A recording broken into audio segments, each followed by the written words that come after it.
Good evening, RPG Limit Break and Free Enterprise fans. Welcome to another round of the Fabul Gauntlet. My name is Maggie the Cat, and I'm going to be one of your commentators tonight, and I am joined tonight by Rex Raul. Rex, how are you doing tonight? I'm doing great. I'm looking forward to this third round action in the Fabul Gauntlet.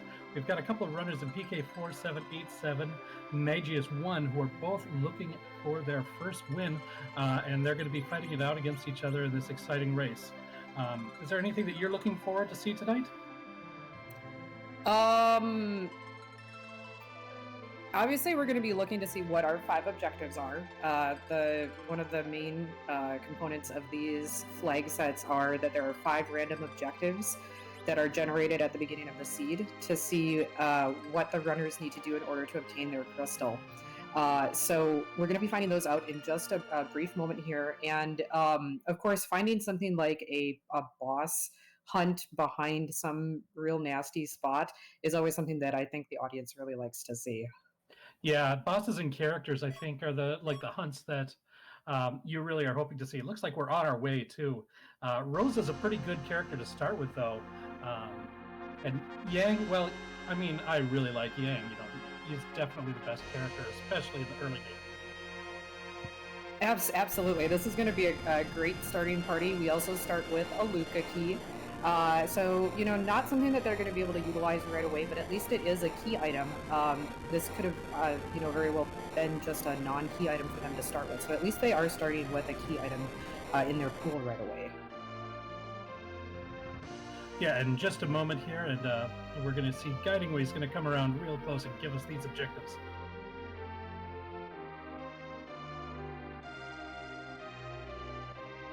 And we have... just while we're waiting for our objectives to come up, a quick shout out to the rest of our restream team. We have Moonblaze Wolf restreaming for us tonight, and we have Cassidy Moon is doing the tracking and is the one filling out our objectives. So thank you so much to both of them for providing that technical support for us. So our objectives we see, we've got defeat. I think it was actually the boss of the Mist Cave. So it's not. I think we might have to double check that. I'm not sure if it was D-Mist or the boss of the Mist Cave, but it was one of the two.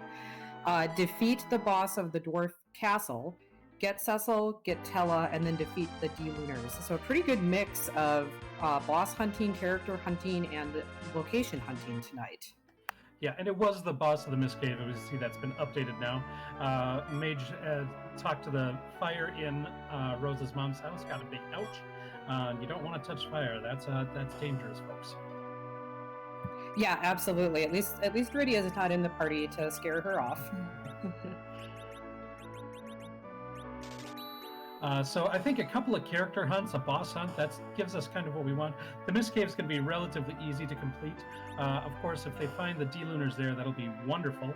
But I think seeing both of our characters routing in Mist early makes sense, and we see a very nice item in the armor shop there in the Cursed Ring. Oh, yes, very much so. So that Cursed Ring, that it has a lot of negative stats. It's going to decrease your character's stats. I don't know the exact number, but it basically decreases all of their stats by a lot. But Rex, why don't we talk about why we would equip such an item on somebody if all it does is decrease all of your stats? Well, the key stat that you're looking about decreasing is the agility. Whatever character is in the middle of your party basically is going to be what's called your agility anchor, and they're going to be every other character, monsters and your characters.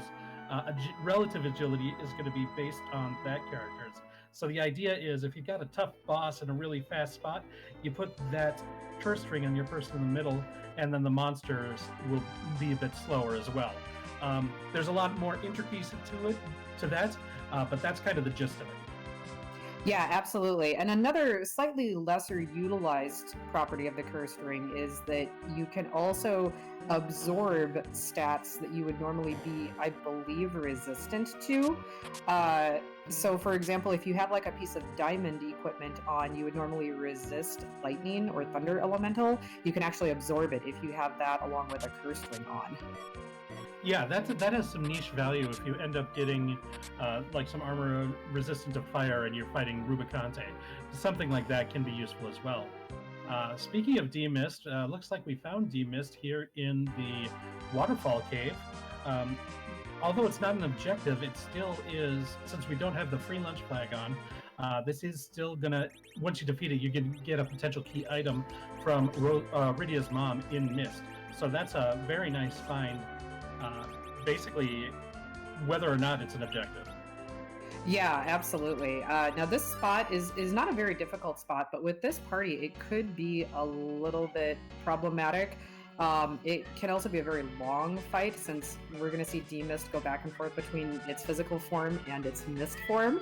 And so yeah, we do see here Mages is resetting out of that for the time being. I think you got some meows on your... Yeah, I have a co-commentator with me tonight here. Not a surprise, Mage decided to reset out of that. That it was going to be a long fight, and it's going so fast that it gets into mist form so quickly. Get a couple levels on these characters, get some better equipment, and they should be able to take out the D-Mist without too much of a problem. Yeah, absolutely. Did we see an Edward up on Mount Hobbs there, and was that gated by Valvalis? Is that what I was seeing? That was what you were seeing. We got a spoony bard behind a spinny lady, and looks like at least PK is not thinking that's worth it at this time. Yeah, I'm gonna say again, with this party and with this output that they have at this point, not going to be worth it. So we've had a lot going on in the first few minutes here. We saw D-Mist. We haven't talked about it yet, but we did see a Fusoya in the Kaipo bed. If somebody finds a sand ruby, especially early on here, Fusoya is going to be a great addition to the party. And then we've got that Edward sitting up there. Now, Edward could be a great agility anchor, especially with that curse ring on later in the game if somebody wants to go pick him up after they've gained a few more levels. That is sometimes the advantage of leaving the character at Mount Hobbs to the end, especially if it's not a character that you particularly want early in the game, is that you can just leave them there and pick them up and use them for the anchor at the end of the game where you might need them against Zeramis. So that's one option that our runners will have available to them as well. Edward also has some interesting utility value against certain bosses. You can use him against Evil Wall in certain spots. Against Dark Knight Cecil, he's very useful. If you don't have someone in the party who can survive Dark Knight Cecil's Dark Waves, he can survive Odin's instant kill attack. So, also some utility value there depending on what bosses they end up having to fight. And we see Pale Dim down at the bottom of the Antlion Cave. Pretty safe fight there. PK defeats it without too much of a problem, and we get the Magma Key. So now a lot of the world is opened up as Magma Key grants access to the underworld. Absolutely. So this is a really nice find for the runners. I know that a lot of times chat is going to be looking for maybe a hook seed, which is the more rude of the two routes to get into the underground. But Magma Key is going to grant them a much safer and easier route into the underworld, especially with the characters that we see so far, with a Young and an Edward, and then Rosa, of course, is very strong, but you do have to get a little bit of gear and levels on her to kind of power her up a little bit. So that'll be a really nice find for our runners early on here. If you're hoping for something really trolly with our objectives and the fact that we have a Magma Key, you can always hope for those D-Lunars to be in the King Queen Evelyn spot. So that could be, because that's something you'd only see along the hook route. So that would be a spicy spot for it. Yeah, absolutely. Someone is asking if we're going to see an early sealed cave dip, since the only other key item that we've seen so far is that Luca key.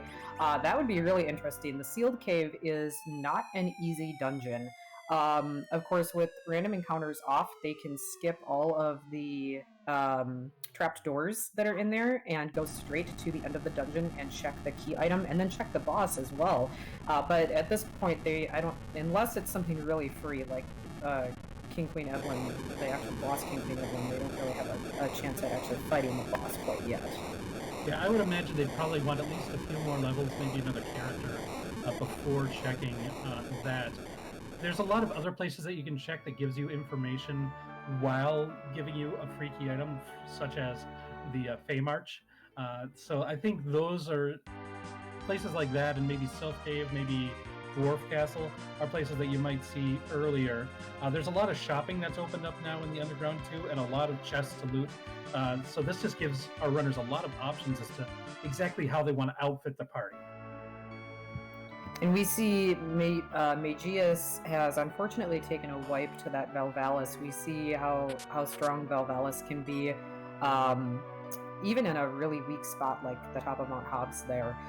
She still packs quite a punch, is very difficult to hit and damage if you don't have, someone who's got high accuracy and can do a lot of damage early in the game like this. So he took that wipe, but now is moving on, going into Antlion. I don't think he's going to have nearly as much trouble with the boss down here. That Pilden is pretty manageable.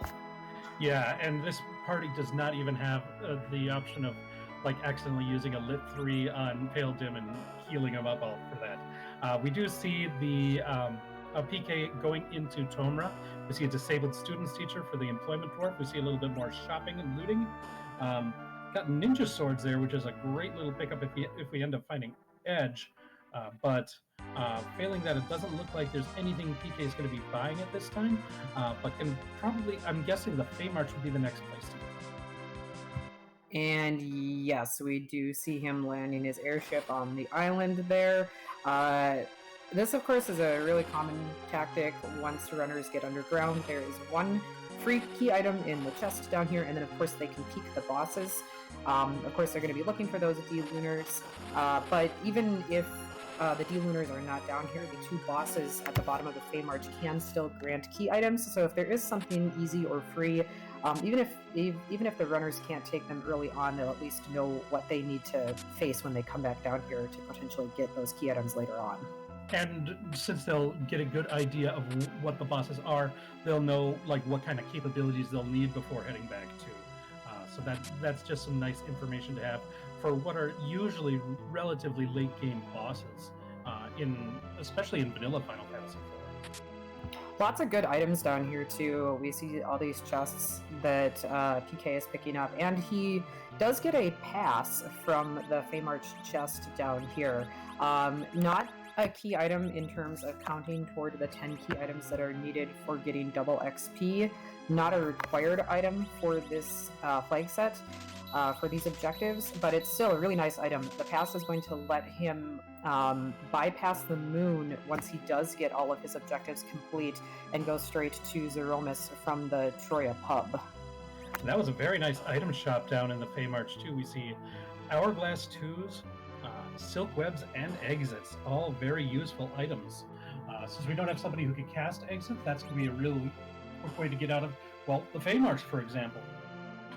Yeah, absolutely. And those key items, especially those J items now, are not necessarily guaranteed, and they also have had their price increased since the 4.0 release. So, you have to be a little bit picky and choosy even when you do find them about what and how many of those you're going to want to pick up, because it's not like in older versions where you could just stock up on a whole stack of Exits or illusions or hourglasses, things like that. Another nice item, a tiara found in a chest. Looks like the bosses down at the bottom are Antlion in the Leviathan spot, and looks like the Kaipo guards in the Ashura spot. Now, PK did just pick up a grip of hourglasses, but at this low level, he still just doesn't feel confident enough to go ahead and make sure that he'd be able to get that hourglass off before his party gets wiped out by the first wave of attacks.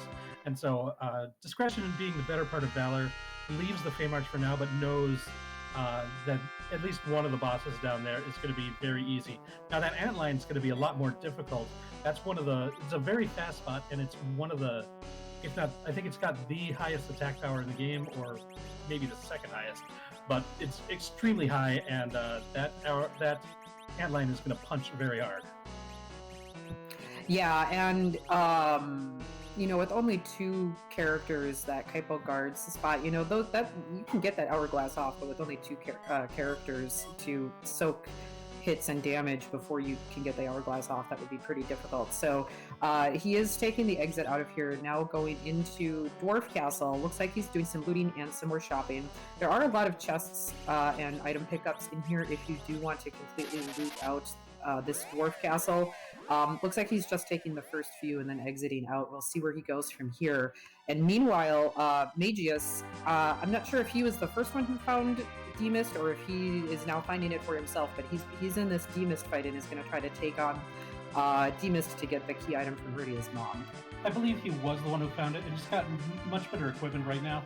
He found like those samurai arrows and things like that, so he can do a lot more damage with Rosa. Got like a couple of levels on him. That might be enough in order to get through here, but the extra damage that Rosa's going to be able to deal is going to be probably the biggest difference in this. The issue is still going to be Demist speed, and it's turning into the mist form quite often. And we have PK heading over into Baron Inn, finding Odin as the first boss, and I believe that was Callum as the character there, but it could have been for him. I only saw the sprite very shortly. It was one of their twins for sure. I think it is Callum. But this is a good spot to find Odin. Odin can be really scary in higher level spots, but this first spot in the Baron Inn has very few hit points, able to take that Odin down pretty quickly, and the second boss here is Leviathan. Yeah, this is actually not a bad spot for Leviathan, all things considered. Early in the game, for an early boss, this has also a very high physical attack, but Leviathan never uses physical attacks. It throws those Ice 2 spells at you after that big wave goes by, and so making use of the Star Veils that he picked up, PK getting the walls up, and now those Ice 2s are going to go right back at Leviathan. That's a very nice strategy, especially when you only have the 2 characters. So yeah, all of this extra damage from these Ice 2s is getting reflected, and then he's got a stack of Cure 2 potions that he can use to cure up from the big waves. Rosa plunking away with arrows. Very good strategy from PK here. I like this. Yeah, it's smart to know both the boss monster scripts, what they're doing, and be aware of what you have in your inventory to make the best use you can of what you have in order to beat bosses as fast as possible. Now, PK might be able to go ahead and win without using those Star Veils, but the Star Veils is going to make the fight go a lot faster. Ooh, we see the Star Veil is already worn off on Rosa, it looks like, and she does take that Ice 2 straight on. So Yang is able to get his back up. So I think he's already done quite a bit of damage, so he hopefully is going to be okay to take this out on his own, or maybe he's going to try to revive Rosa back up. He does have a stack of life potions here. If he does decide to just keep Rosa laying down during this fight, that's not necessarily a bad strategy anyways, because you don't get experience in this spot. There's certain bosses that just don't yield experience, and it's not the boss that you fight, but the location. That's how it works in Free Enterprise. So this spot, and I believe the third boss at Mount Ordeals and the King's Keep Evelyn spot, none of those yield any experience. Yeah, absolutely. So it looks like he is opting to just... he was going to leave Rosa down, but it looks like he is going to try to revive her. And yep, getting another Star Veil up on her now. Maybe is just thinking that he needs the extra damage because she actually is out damaging Yang at this point. He starts, Yang gets really, we've talked about this before, Yang gets real good very late in the game. He's great for the Zeronis fight. Right now, not so much. Yeah, at the beginning of the run, Yang needs a lot of help. If he can find all 3 elemental claws and juggle them for the right elemental damage, he can be useful. Otherwise, he needs a lot of things like the like your black belt gis, like your headbands, your Zeus gauntlets, cat claws, in order to get his strength up. Once he gets past a certain point of strength, though, and gets enough of those damage multipliers, he can be a beast, and his HP growth is really good at the end of the game. It's just really tough at the beginning for him. Speaking of strength increasing items, a power robe is the reward for defeating the Leviathan here, and we've got Palom joining into the fray. But that's going to help out Yang quite a bit, that power robe. You can also use it for Rosa. That'll help her bows and arrows. I think Palom is the true find in this spot. He is going to help the DPS of this party immensely. He's a black mage of quite renowned power, affectionately known as the Quack Kid in our community, since he learns the Quake spell at a very low level. And even before that, he's going to get the level 2 elemental spells right away as soon as he starts leveling up, and then Virus, and then Quake, all by the time he's early 20s.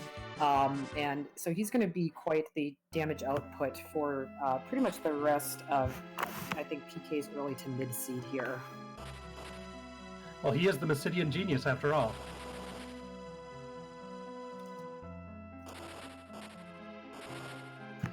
Mageius is still whittling down at this D-Mist. Not a dangerous fight, as we've talked about. He's, this D-Mist is not doing any damage to his party, but he's not able to do a lot of damage to D-Mist either, especially with only having being able to do damage half the time, with D-Mist being in its mist form, and then doing this cold breath as we see right now. Looks like PK is making the decision to potentially double dip Sylph in order to save an extra trip to Fabul. So he just talked to Yang down at the bottom of the Sylph Cave, and that's going to trigger Sheila 1, which in the vanilla game would be where you get the pan. This is going to get, of course, a random key item, but he's going to be able to do the Fabul defense at the same time as doing that, so that's going to save a trip to Fabul rather than doing everything separately. Yeah, we haven't seen either of these runners go to the Fabul defense spot yet. And a lot of times we will see them, try to find the pan first and then route as much of Fabul all in one check as possible. So PK will at least be able to do 2 of those checks at once here once he gets back over to Fabul. And Mageius has completed the fight with the D-Mist and is now returning to Mist Village. And we're going to see what this key item is going to be.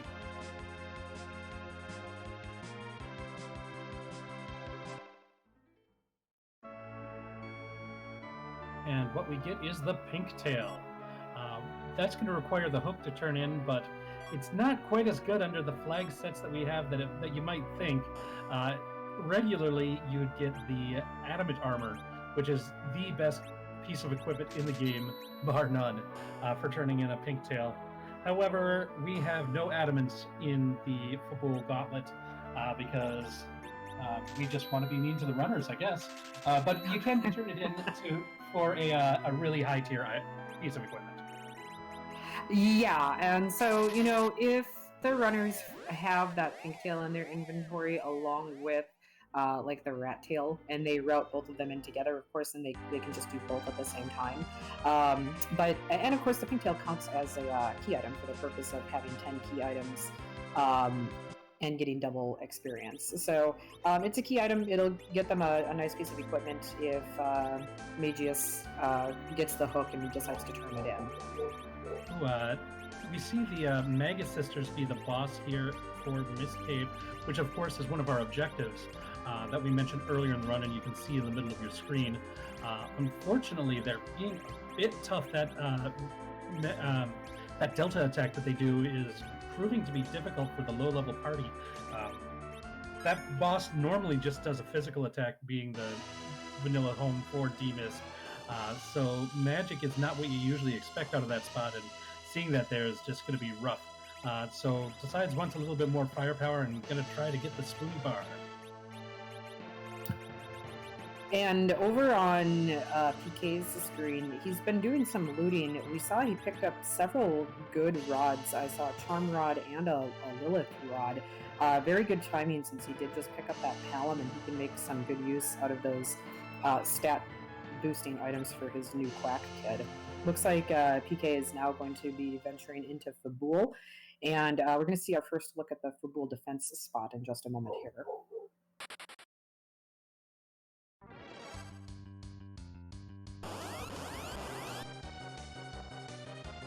And it looks like our boss is one of the Mylons, and it is Mylon and Friends. So we got a couple of dancing zombies and a hooded figure that likes to cast lightning spells. using that firebomb to try to take care of all those gas in one go. Once again, that's making sure that you know what you have in your inventory and how they can best be used to do as much damage. These J items are really good, like the Stardust, like that firebomb. Well, if you know when you're using the firebomb, that one's a little bit persnickety. But a lot of these J items are really useful at taking care of these early bosses when you don't have the equipment and levels to just dish out a lot of damage with physical attacks and spells. Yeah, really nice use of the J items here. That firebomb, as you mentioned, Rex, is based on HP, so it was a really nice, again, really good usage of his utilities and his items for PK to be using it with Yang, because Yang has the most HP out of all of his characters right now, so he'll get the most damage out of it by using it with that character. Yeah, and add on the Revenant's or Ghast's weakness to fire, and that just makes it so that it's really useful there. And once again, Valve is getting the better of Mageius there. Yeah, our character choices early in this seed are a little bit limited. Rosa is really the carry with that Yang and then that Edward. If Mageius can maybe go and get that Palom, that would certainly help him out. Don't know who is at Dwarf Castle, who I think would be maybe the next choice that our runners would have available to them, since they do both have the Magma Key and access to the underground now. And it looks like Mageius is going to take that dive into the underground. We'll see what he decides to check first once he gets down there. And the reward for defending Fabul against Mylon's incursion is the Legend Sword. Well, it's another key item again. Not a lot of progression so far, honestly, in some of these overworld checks. Legend Sword can be turned in along with the Adamant to make an Excalibur, and also open up the shop at Kakol's Blacksmithy in the underground. There is some progression, though. Oh. That was that Darkness Crystal is pretty big. Yeah, so that was a Darkness Crystal from Sheila. Sheila holding on to the goods, like usual. Yeah, Sheila likes shiny things, and that Darkness Crystal, it might be called Darkness, but it still shimmers in the light. So she hands that over to PK, and now we've got basically... I mean, there's certain dungeons that you still can't get into because of key items, but for the most part, the entire seat is open at this time. We can go to the moon, we can do the underground. There's another shop up on the moon, a character check. For the sake of our runners, they're going to hope to see either Cecil or Tella up on the moon so that they can get that objective clear, and especially if it's Cecil. He's a real powerhouse of a character. Yeah, and it does look like Mageius is taking that dive into Sylph Cave right away, is probably going to be doing the same thing PK just did, which is then to route back into Fabul to do the defense and the Sheila 1 check all at once. So he'll probably be getting his Darkness Crystal pretty soon here, and maybe make up a little bit of lost time that he had in the, trying to get that Edward and beating that D-Mist early on. He's taking a few of the chests in here, though, which is a little bit dangerous. Yeah, that might be something. The way that the trap chests work is all the trap chests in a dungeon are in random locations. Normally, in the vanilla run, those two chests are perfectly safe to open. However, they're shuffled in with all the other potential trap chests in the Sylph Cave. Still going and opening more chests. That looks like Mageius might be desperate for some more loot. This is a risky play. It could pay off if he gets something really nice, but there are a lot of trap chests in Sylph Cave. He might be better suited to going to and looting someplace like Dwarf, which has a lot of free chests. But he seems to be getting lucky. If he remembers which one in here not to open, he should be good. Yeah, and I've seen it too, where runners come into the little Sylph home here, and they think that it's like in Feymarch, where you go into the actual town, the chests in there are not included with where the trap chests can be, so they think that those chests are safe. They go into the Sylph area and they think that those two chests are safe, but that's still part of the Sylph Cave, so yes, the trap chests can definitely be mixed into those 2 chests that are in there. Meanwhile, we find another white mage up on the moon dais. We get Pelham's sister Porum, twin sister Porum, up on the moon. So got another white mage, got another character to do reflex straps with. We've got a good party set up for that if we can get that Fusoya who's in the bed that we know is down in Kaipo. But we still don't have either of the characters who we need to meet our objectives. Well, Palom better mind his tongue, otherwise, how? Absolutely. We see some Bacchuses for sale up on the moon. Another one of these J items that are no longer guaranteed, but are very nice to find. They're quite expensive now, but they're definitely useful to pick up a few of them for some key fights later down the line. That's going to make it a lot easier for them to get through them with their punchers. Chat pointing out that we have seen a distinct lack of sirens in this seed, and I think that PK has now checked all of the shops except for probably the Edland shop, which we don't have access to yet since we don't have the hook. So we may be looking at some alternate grind options as well. Yeah, I'm not sure. I don't know if anyone's been to Toria yet either, or we've seen Kaipo, but I don't remember if I've seen anybody go there yet. I think it would be probably most likely to be in Evelyn if there are sirens available. But as we said, they're not necessarily available. And having seen this much and not seeing sirens available, the runners have got to be thinking, what am I going to do for a grind if I don't see those sirens? Because that's going to be something that's real for a lot of runners that was not something they had to be worried about in version 3 of Free Enterprise. Now it is something that you have to think about. Yeah, definitely. Those J items, like we talked about, are a lot less common and not guaranteed. So yeah, it is entirely possible that we can have a sirenless run. They might get a couple here and there out of chests or even as drops from certain enemies. But we see PK is already looking at alternate leveling options by taking this what we affectionately call the hairdryer's chest in the lunar path here. Yeah, this is a pretty dangerous fight at these low levels, and it looks like that's just going to be. If you can get the hourglass off and have a character survive, then you're good. But if you can't get that, then it's just going to be. They're going to hit you hard enough to end you pretty quickly here.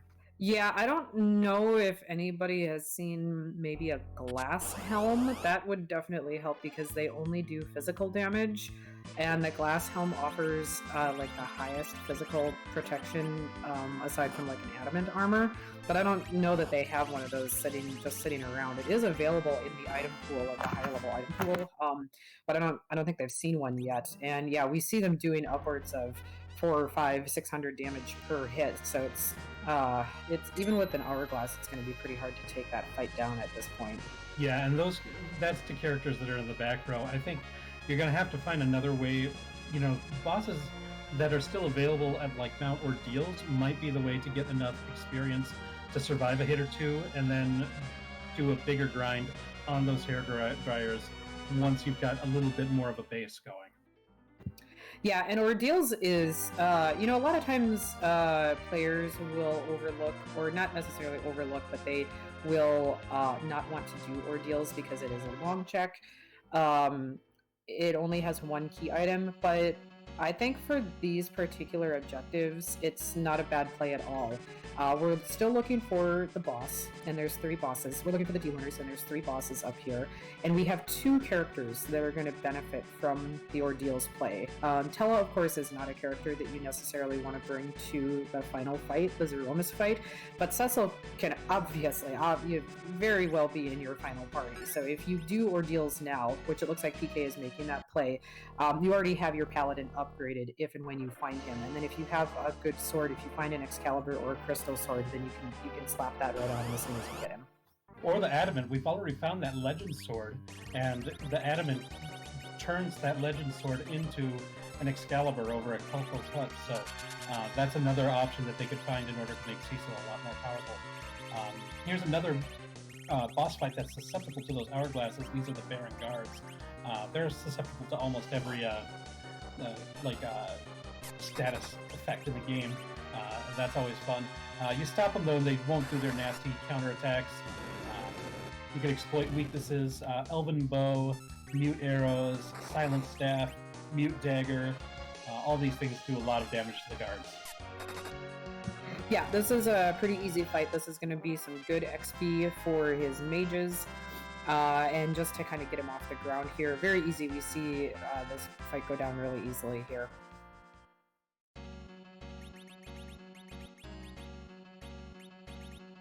And we're going to see what's on the other side of the deep ravine in just a moment here. Meanwhile, it looks like Mageius is looting out the rest of the underground, finding some really nice items in item shops and realizing how expensive things are and doing some inventory management here.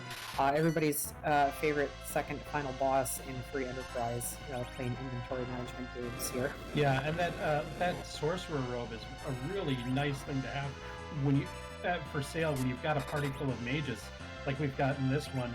So remembering where that is, so you can buy them when you do have the money to afford it, is something that's going to really pay off for the runners if they can remember that. Meanwhile, we see Dark Elf in the second fight here. Already turned Rosa into a pig, but if we can get to the point where me change, then he turns into the Dark Dragon. At that point, it becomes another boss that can be stopped with an hourglass.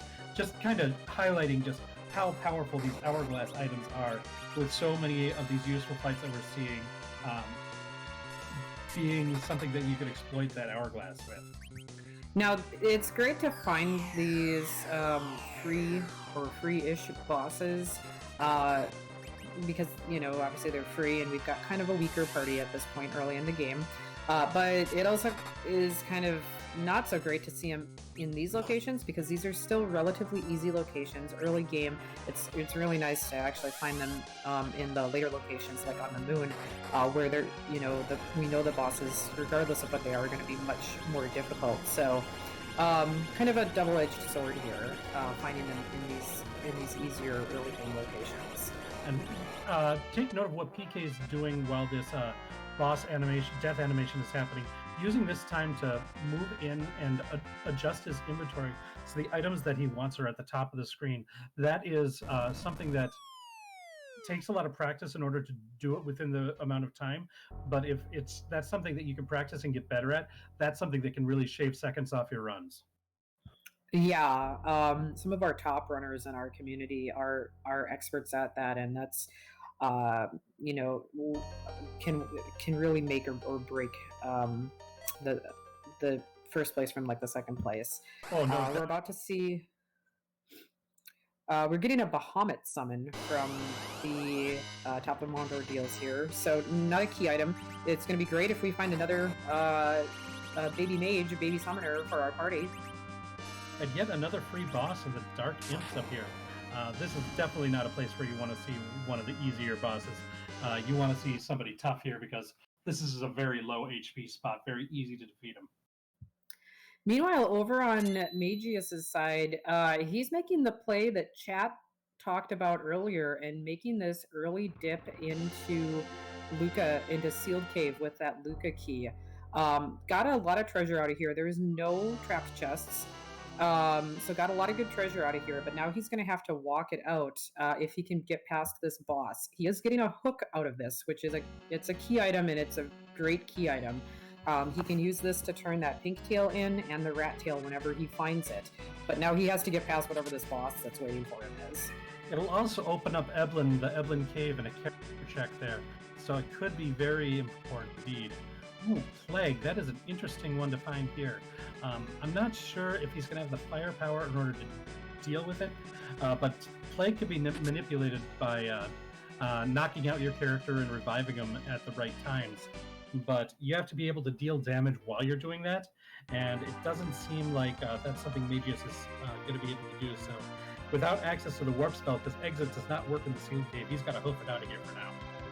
Yeah, Plague is doable, I think, even with a low-level party. If you had a few more party members, you would have to do the life strats where kill off a party member and then constantly revive them so that Plague resets his timer. But with only 2 characters in the party, that's really hard to do. So he's got some good knowledge. He picked up some good items out of here. So hopefully with that he'll be able to come back in here a little bit better prepared a little bit later and pick that hook back up. Now PK heading back to the Mist Cave. Now got a few more levels, a few more characters. The Mega Sisters should be a lot easier to deal with now than they were at the beginning of the seed. Taking out Cindy in the middle basically nullifies them. The only thing they have to worry about now is Charm, and even that shouldn't be too problematic for PK at this point. And Sandy goes down. Yeah, we see a nice use of the Twin Magic spell from Palom and Porum. And there's our first objective of the seed being complete at 39 minutes and about 25 seconds. So, Chad, I think you got yourself a relatively rude seed here, which is what you often like to see. So, but that's our first objective complete. The boss of the Mist Cave is down on PK's side. Yeah, and this is a seed that's been rude at the beginning, even though it didn't really look like it, especially when you got that early Magna Key, the relatively early Darkness Crystal. So much is open, but so little that you could actually do. And with such a limited party, as we've talked about, yeah. PK is finding the Mist Dragon now. He's going to have, I think, a much easier time of it than Mageius did with his current party. So we're going to see the time difference. He's going to make up a little bit of time here compared to how long it took Mageius to do this with his extra characters and extra fire power that he has to offer here.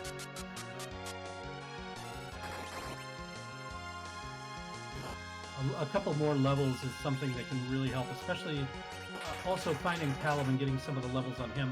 Having access to those level 2 magic, or since he, as we see right there, having access to Porum and being able to use Twin Magic to help take care of this D-Mist a lot faster. Now, it's a lot later in the game that this is happening, but it's still going on now. And Mageius opting to turn on random encounters to get a couple ground bites in here. I mean, definitely not a bad idea if he's, struggling just a little bit. I think he also has, he may have a Siren in his inventory, so that could be an option as well, although he may not have a way to defeat the egg after he summons it. So that may be why he's holding off on doing the egg grind in the underground. If he doesn't have something like a coffin or even an hourglass to stop it, he may think that just taking random encounters may be the easier way to get a little bit of XP here. Yeah, and the place where he's doing these random encounters, these aren't going to give a lot of experience at this point, but they are going to be relatively safe. If he goes to a place like Mount Ordeals and doesn't have the right preparation, it could be dangerous to try to farm random encounters where, even though he might get more experience, if he ends up dying, it's not going to be worth it. Yeah, definitely. PK's got his pink tail from the D-Mist turn in.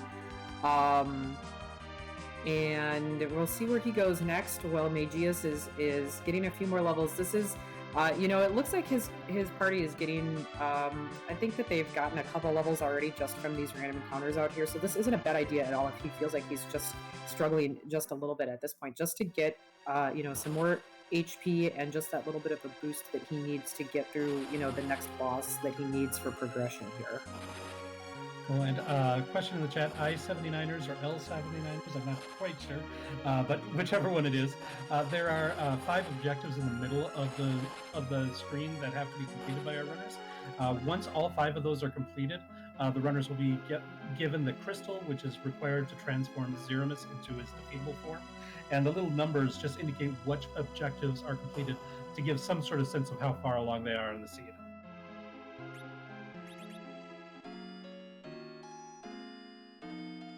Looks like PK is diving back down to the Feymarch. Maybe thinking that he can now take on at least we know the Kaipo guards are down here, and that's a pretty free boss if he's still got hourglasses left over. So he may be thinking he can try that fight at this point. And Mageius just went and turned in his Sheila 1 check and now has his Darkness Crystal. So he now has access to the character up on the moon, as well as all the moon checks if he wants to go exploring up there. I think with the extra characters and levels, I think PK should be able to take down this fight. The only thing that would really be a nasty snipe is if the character using the hourglass gets hit. But I think, well, we got the hourglass off. I think we should be good from here.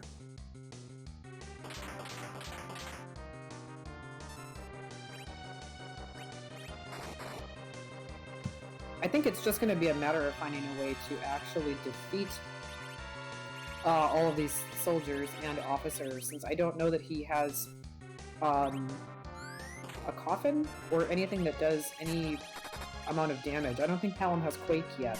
And this spot does have quite a bit of hit points, so I think he's just going to have to whittle them down, as we see him doing with Bacchus Wines and spells here. Yeah, I don't think that's necessarily a bad choice, because the HP split is going to be heavily favored on the officers. So as long as these Bacchuses hit, or these Berserk characters hit the soldiers a little bit more often, which they should, and take them out, then the officer will just retreat once the hourglass wears off. Now, if the hourglass wears off before the soldiers are down, then we might be in a little bit of problems. We'd have to throw another hourglass at that point. Looks like PK making use of the life glitch on these soldiers to mitigate, because the officer will also have the bulk of the experience, and if you're not planning on defeating that officer, you want to recoup some of it by using these life potions. Yeah, this is a little bit of a slow but a very safe strategy, and a very, very good way to... And he's going to get a lot of XP from this. Even if he's not doing the life glitches, this spot still has a lot of XP for the level that PK is at. So he's gonna cash in on this and get quite a few levels from this spot.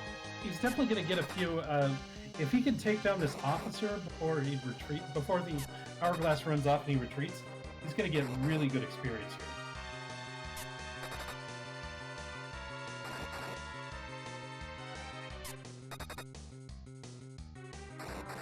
Meanwhile, Mageius has defeated the ghasts, but Mylon, once the ghasts are gone, Mylon uses Lit 1 a lot more often, and if you're not prepared for that, it can be kind of scary.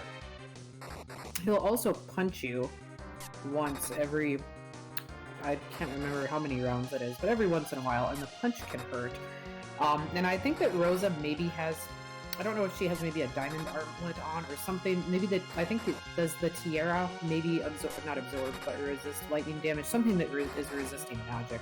And Yang does not have that magic resistance, so that's why he was taking so much more damage against the lit spells. But either way, he is able to get through that fight and is picking up his legend sword in addition to the darkness crystal that was available here in Fabul to him. And when I say that the officer takes the bulk of the HP, this is kind of what you see. These doing like 750 to 1,000 per cycle here for the two Berserk characters, and the officer finally does go down. So yeah, that is a lot of experience with the hourglass not wearing out throughout that entire fight. So that was really nice. Yeah, we see the power of the hourglass there. I think that was an hourglass 2 that he had in his inventory that he was able to use.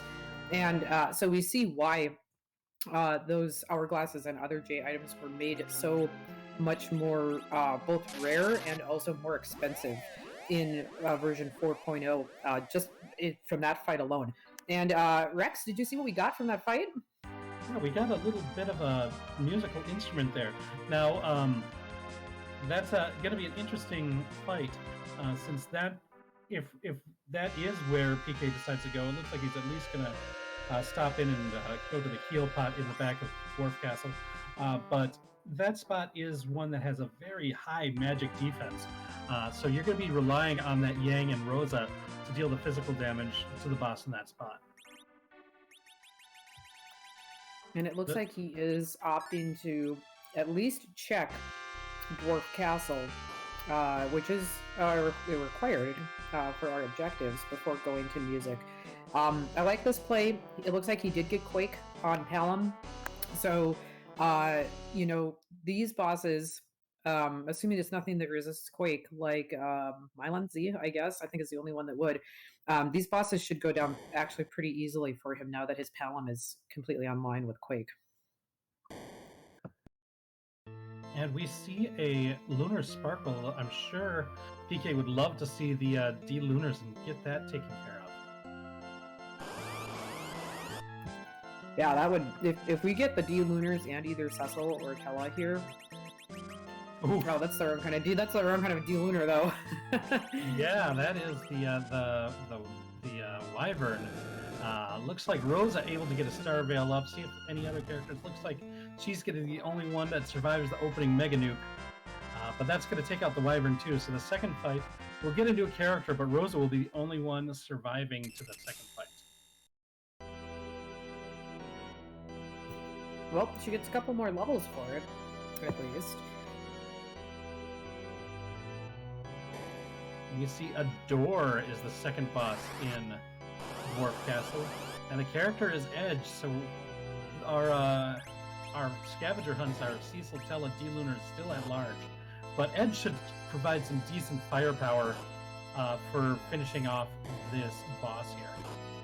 Yeah, if Rosa can get a Berserk up on Edge, although that door is doing kind of good damage to both of them there. But yeah, it looks like Rosa's going to get that Berserk up on Edge, and I don't think that he will have much trouble taking Evil Wall down here.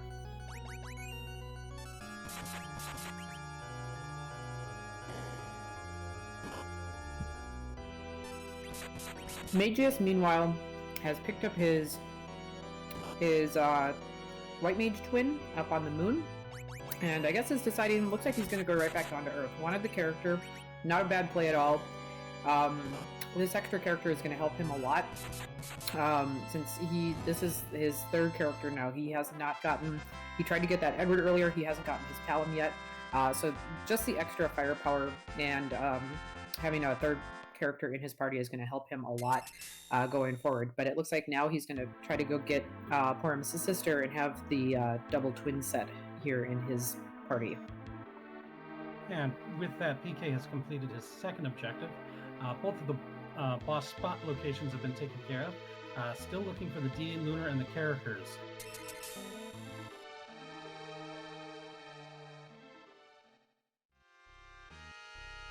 And Mageius, not forgetting Baron In, has gone over there fighting Odin right now. And then, of course, Leviathan was the second boss there. We'll see what Mageius' strategy is for that fight. Remember, we saw PK use the Star Veils there. Well, getting a heroine robe from King Gaiet on the Dwarf Castle throne, not a key item, but considering how much work Rosa has done so far with her bow and arrow, that's not a bad pickup for this party.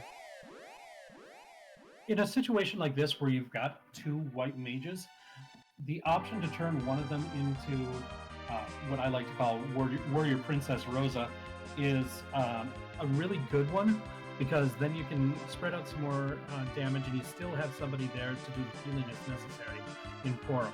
So that's just some more versatility. And if you need to throw some more Berserks around, you've got two characters who can do it. Having two white mages can actually be really nice for a party.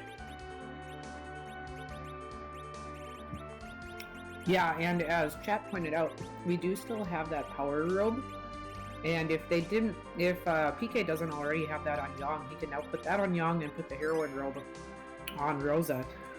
And now he's got Edge. So he's got a really nice diverse party, actually, between melee fighters, Rosa offering both support and archery, and then the two twin casters.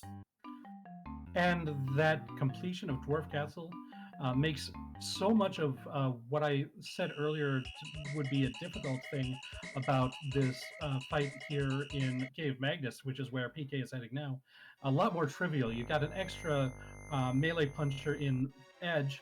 you've got that heroine robe, which can make Rosa do quite a bit of damage with her bow and arrow, and Yang is just well, he's still Yang. Absolutely. We do see over on Mageius' side that he is getting through this Leviathan fight. PK used the Star Veils earlier to reflect the Ice 2s off of his party between big waves, and we see that Mageius is not doing that, and he is still getting through this fight. So we had talked about how the Star Veils would probably help, but are not necessary, and that is true. So Mageius is able to get through this. Rosa showing her power off as a white mage, keeping the party, or at least herself and Yang, alive here. Although, that was a really high roll on that Ice 2. That was a little bit unfortunate. Maybe I didn't mean to commentator's curse him there. That is kind of one of the weaknesses of Yang. Not that Yang has any weaknesses, but his magic, like the items that you can equip him to give him magic defense are few and far between. Yeah, you really need, if you want to put anything on him, you really need like a rune armlet or something, and even that, what else are you gonna? There's nothing else to give him, so. Yeah, Mageius is in a rough spot here with only one character left. Kind of gotta be hoping that a few more shots fired from the bow and arrow will be enough.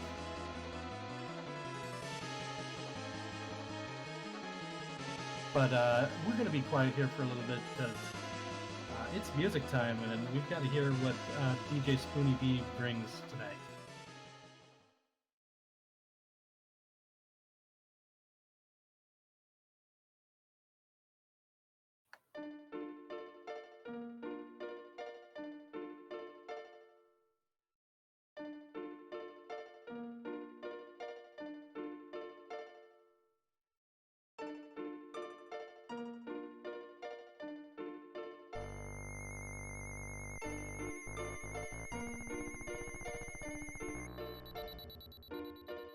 Oh, I love me some Final Fantasy X, but I can understand if people who like that game do not like this music.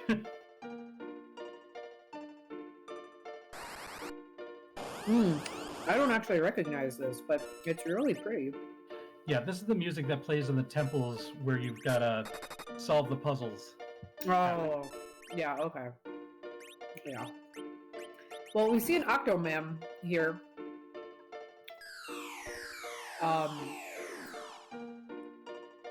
Trying to use magic on it, I don't know how much damage that's going to do, but I think that once he gets his meleeers berserked up, this is not going to be a very difficult fight. The usual strategy in the Cave Magnus boss fight is berserk up your melee fighters and watch them obliterate the boss. Yep.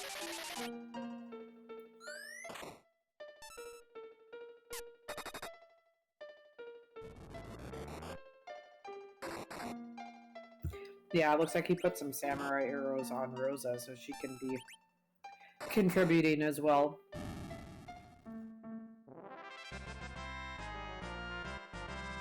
And Octoman goes down relatively easily. Get a couple more experience points, the Mighty Blink spell, and we're going to see if this was worthwhile. Music is always worthwhile. A ribbon. I think PK is probably thinking otherwise there, man. Well, but music. He gave us music.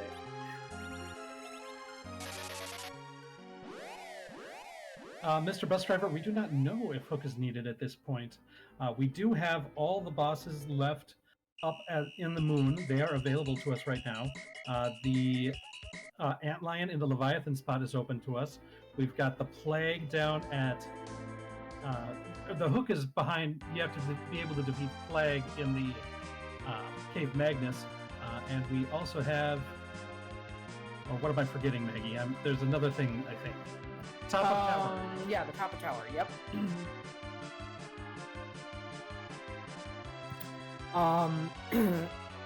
So we talked about what is open to them now. Let's talk about what we need to find potentially to get our objectives done. Defeating the D-Lunars, of course, is just going to involve looking for the D-Lunars in as many different boss spots as they can. But then getting Cecil and Tella. So we've already seen quite a few of the character checks. Ones that we have not seen yet are the package, Right.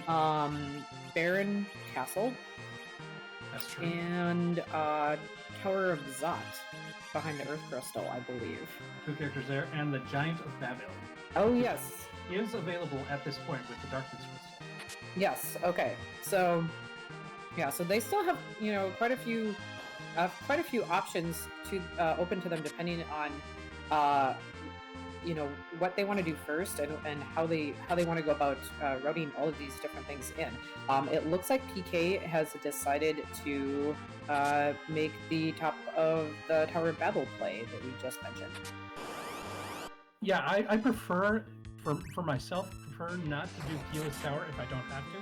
However, with what we've got available to us right now, I think this is a very defensible play. And it looks like PK is going to take the opportunity. He's got that Thunder Claw on edge, so he can take care of these alerts in one shot without any problem. So he is going up and defeating some of these trap chests, hoping to find something really nice in one of these, as far as loot on the way up. Mageius, meanwhile, did get through the Leviathan. He did take an unfortunate wipe the first time he was in that fight, but he went right back into it and was able to take Leviathan down the second time and got the power robe from that location, and then I think more importantly got Palom from that location. And now looks like he's maybe trying to decide what to do next. He, like we talked about, has several options. Looks like he might be going to pop a Siren. This is not a bad idea at all with his current party. Yeah, I believe just that one Siren will be enough to get Palom up to at least Virus, if not Quake. Yeah. Like we said, Palom comes online very quickly. He's got a couple of hourglasses, so that's good. He's gonna stop this egg. He'll be able to whittle this down nice and easily, and then Palom's gonna get a whole. Well, Palom and Porim are gonna get a whole boatload of spells real quick here. Yeah, this is a real heads-up play by Mageius. One of the things that he's been really limited by throughout this entire run is the levels on his party.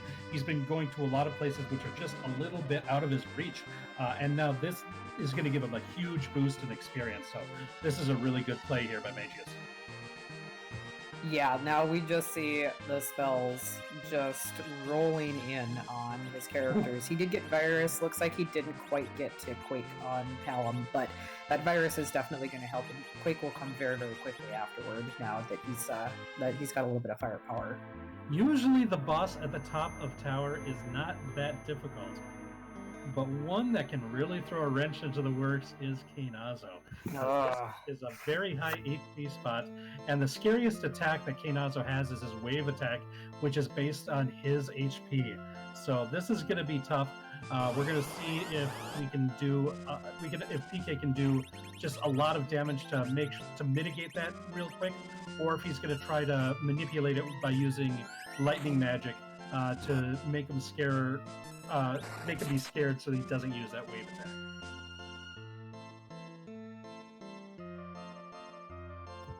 Yeah, Kanyatsu can be a very scary boss. I think it's still better to find him here than someplace like on the moon or in the Giant of Babel, if like in the Elements spot, if that location is needed for the character. But yeah, anywhere that has a lot of hit points he's gonna be rough. It's like you keeping that light Thunderclaw is proving to be really big. While the water is up, Kainazo is weak to lightning, so doing that extra damage from edge is really nice, and did enough damage to keep 4 of his characters alive through the first wave. So that was really well done. He also switched to lit arrows on Rosa, so it looks like the strategy is just to tank, and he did enough damage fast enough, already hiding in the shell. Kainazo was all but finished at this point. This was really well done by PK. Yeah, it was. We saw that Edge got a really nice crit for 32 or 3,600 damage with that Lightning Claw on, so that was a really both favorable, lucky, but also very, very smart play, like you said, to for the gear and the setup that he has. He did really well going to Dwarf Castle when he did. Mageius is at Dwarf Castle right now, just ran into the Wyvern that we know is there, and Mageius just found out is there. I think he did a little bit of rearranging for his party, and so is going back into the fight now, so hopefully he'll be able to get through this and get his edge momentarily as well.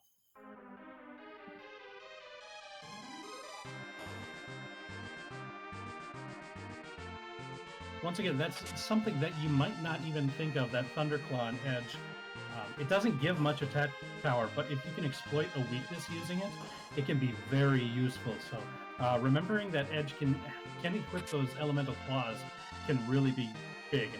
And Mageius able to get that Star Veil off, get that reflected, so he's going to be up to that evil wall and will get Edge in his party, so he's going to be in a much better situation now as well.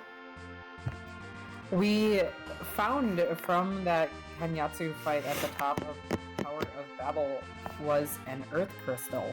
So that was one of the items that we were just talking about moments ago that can unlock a character. In fact, it can unlock 2 characters. So it is possible that both Tella and Cecil are behind that Earth Crystal at the top of Tower of Zot. Not to mention there's 2 bosses up there, so it's also possible that the are there. So we could see the end of it through Tower of Zot. Of course, the odds of all 3 of those being there are a bit unlikely, but it's still possible. It is possible, yes. Since there are 2 character checks, I think that the runners would prioritize that check. We'll see if PK agrees. It looks like he is doing a little bit more looting on his way back down from Tower of Babel here. Getting some nice items. And still with that Thunderclaw on Edge, able to take out the trapped chests very easily. So, getting some nice items for his effort and his trouble here.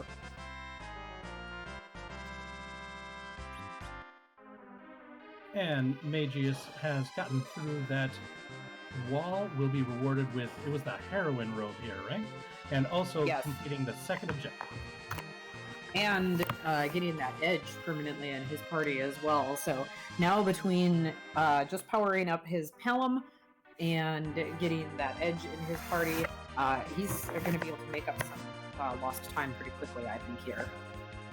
Yeah, all things considered, especially with that Siren that Mageius found earlier, being able to catch up like that, he's not that far behind PK. Especially since we know that the Twin Harp is nothing. If Mageius can avoid going to music, which I know is something we want to say for the stream, but if he can avoid it, that could be really huge, and Mageius could really catch up some time. But the thing that's really lurking is that Kainazo at the top of tower. That's still going to be... Hopefully, Mageius can prepare like PK did when he saw the sprite to make sure that everybody was in the right role that they needed to be for that fight. Yeah, definitely. And it does look like PK is going to follow up on that Earth Crystal right away. We see him climbing the tower right now, while Mageius is getting healed up, and we'll see where he decides to go now that he's got a full party and a pretty well equipped and leveled party at this point. Yeah, a heal makes me think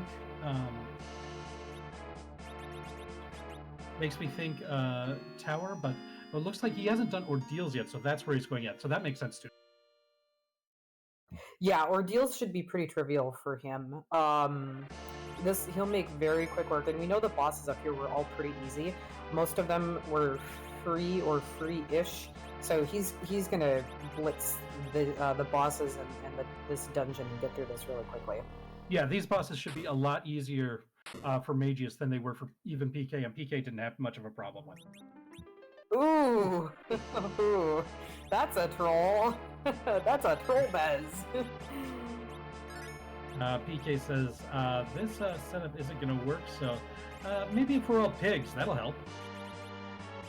Yeah, this is a fun little strategy for the Golbez fight. So this boss that we just saw here in the Mageius Sisters, this bot is, of course, Golbez, everybody's favorite troll.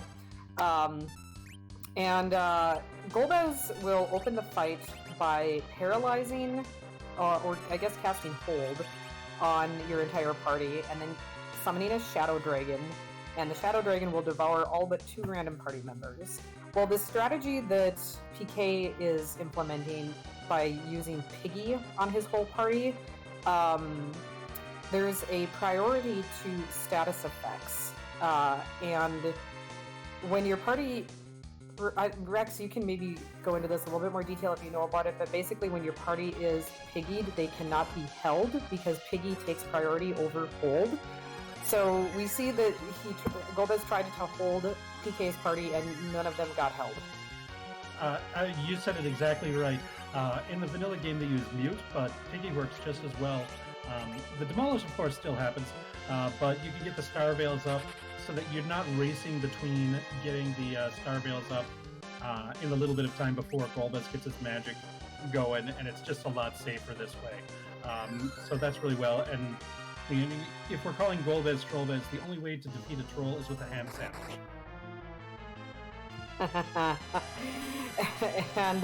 and who doesn't like Piggy percent? It looks like chat is demanding more Piggy percent. Yeah, maybe that should be a new feature for the game.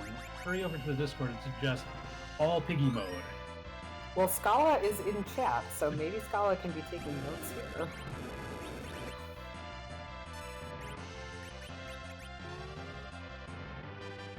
Another little optimization that PK made after resetting out was once again switching that claw on edge.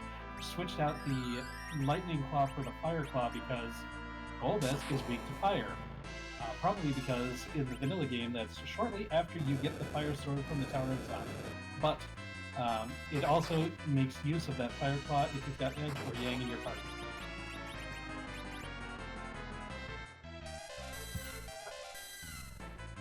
See a question from Sortu in the chat. How much of run is dictated by preference versus what characters and items you get? That's a tough question to answer. It kind of depends on how comfortable you are.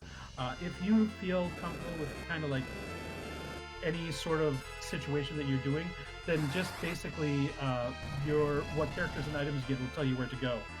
If you don't feel comfortable like with an all-mage party, then it might be worth it for you to go and seek out more physical characters so that you'll have the confidence to defeat the later bosses. So it really kind of depends on where you're at and what you're comfortable with. At least that's what I always recommend.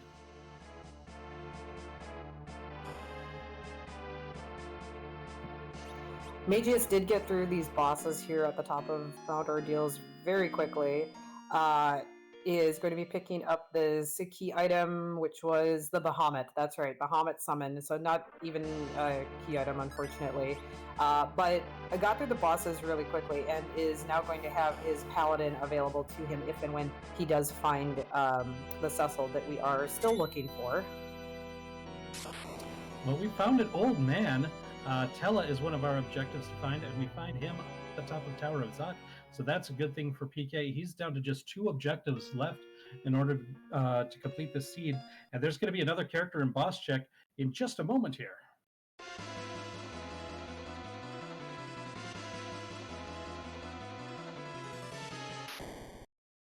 And the second character up here is a second old man. We find Engineer Sid sitting in the prisoner spot. Pretty fitting that we find Sid, who is also a prisoner, sitting in the prisoner spot. What? I'm not an old man. I'm still young. And it looks like PK is opting to take Old Man Tella and dismiss Old Man Sid, I think is what he did just there. There's definitely reasons for keeping Tella even at this point in the game. His offensive and healing capabilities aren't very strong, but he does have access to the weak spell, and that's a very important spell for one specific grind. And considering that we still haven't found Sirens, having access to the D-Machine grind in the Giant of Babel is something that it definitely seems like it's on PK's mind. It definitely would have been nice if we had found a Cecil here, considering the boss that we're fighting here. This Karate Man has an alternate win objective, where if Paladin Cecil is in your party, and you hit the Karate Man with Paladin Cecil after Karate Man has kicked twice, then Karate Man will say ouch and he'll fall over and the fight will be over. But unfortunately, if you don't have a Paladin Cecil in your party, then you just have to whittle him down. And now with this party, and we see Quack Kid coming online with his Quake and Edge whacking away with his katanas, it still doesn't take much, but it would have been kind of fitting if we would have found a Paladin Cecil.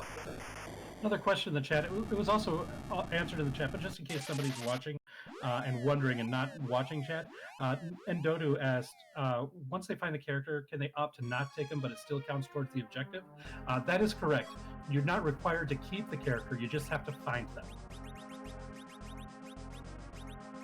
And Walmy583, for that alternate win condition that Maggie just described, yes, it is limited to Paladin Cecil. Dark Knight Cecil does not get the alternate win there. Yeah, there have been instances where Karate Man has been found like on Mount Ordeals in the first 2 slots, and that would preclude you from getting the alternate win condition, because obviously you can't have a Paladin before you do those 2 boss spots on Mount Ordeals, so then you cannot have the alternate win condition in those in that situation.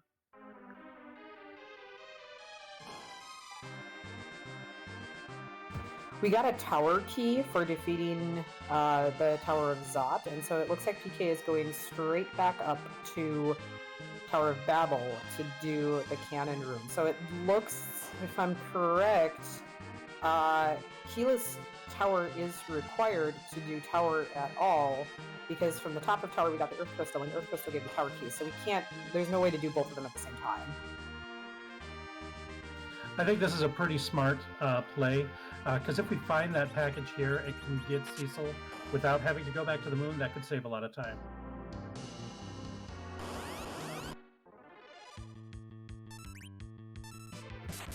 Kind of a rude spot for Mom Bomb. Yeah, this is sort of like the spot that we saw in the 3rd boss fight in Mount Ordeals, where it's a really low HP spot for where it's placed as far as boss progression, but this one has a lot of extra HP added to it, just because of the script that how Bomb Bomb works. So instead of getting a really low HP boss here, you still have a pretty high HP spot, even though it's a very, all things considered, a very safe fight. Yeah, and we see he's done tons of damage to it already and still hasn't killed it. I mean, normally one punch from Yang, even for like the 700 damage, would have taken this spot out. And he had to go through several rounds of Quake and hitting it with Edge and Yang to take this boss down. But it does go down, still very easy, just kind of annoying to have to go through all those HP in a spot that normally you can just poke it and it falls over. Meanwhile, Mageius is going back down into the sealed cave and is picking up that hook.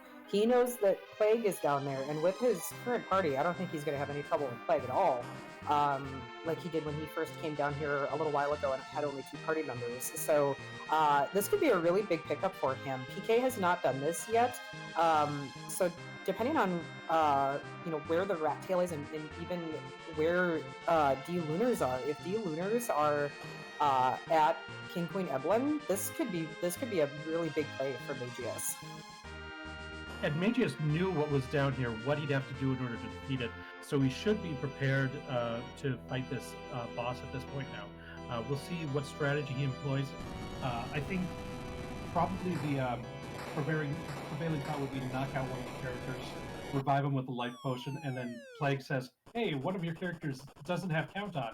I better redo count on everybody. Plague's not very smart.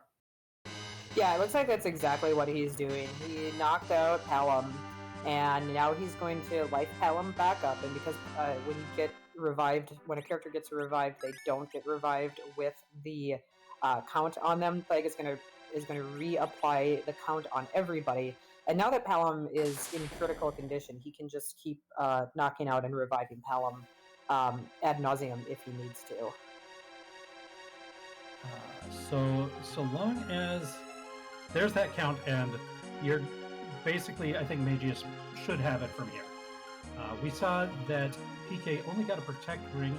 It's a good item, but it's not what we're looking for at this point. Probably the package is or the Baron key would be what PK would really want to see there. Since we know it's not going to be the hook, but that would be another thing that he would look for, since there's a character in Evelyn to check still. But he has followed Mageius into this dungeon, and he's going to be faced with the same boss that Mageius is fighting, and hopefully we'll probably have a similar strategy. I just think that's the usual spot for these late game plague spots. Yeah, it's very safe. Plague won't actually damage your party, so he doesn't have to worry about healing or anything like that. So we see Plague does have quite a few hit points, or at least this spot does, rather. It has quite a few hit points, so it's going to take just a little bit to whittle him down. But as long as he keeps up with the knocking a character out, reviving them, and allowing the count to be reapplied, neither of the runners should really have any trouble with this spot. Yeah, the only danger is if you're too late in applying the life potions so that your count runs out, which can happen. But oftentimes your life will go off, the count will run out, and then you've got a character who can revive another character. It takes a little while to get back from that, but it's usually safer. I really like how our runners have diverged quite a bit in this seed, but now they've reconverged and have come together in the dungeon that we started the key item with. We started with the Luca key, so now they've come together in their starting key item dungeon. And as it turns out, PK is employing a slightly different strategy for Plague.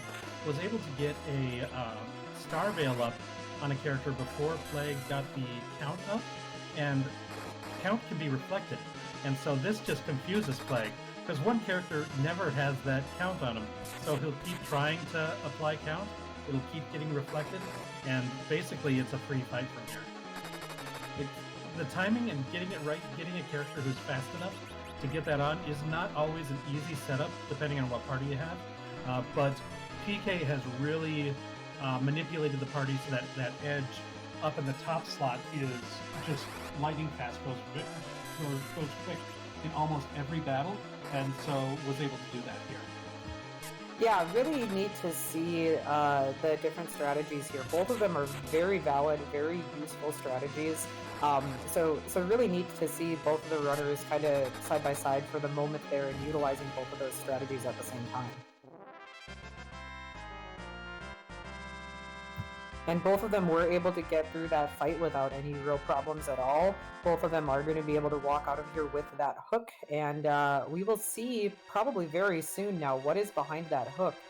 The character, we're going to see the character, and then possibly the boss that is guarding the upper Babel location as well.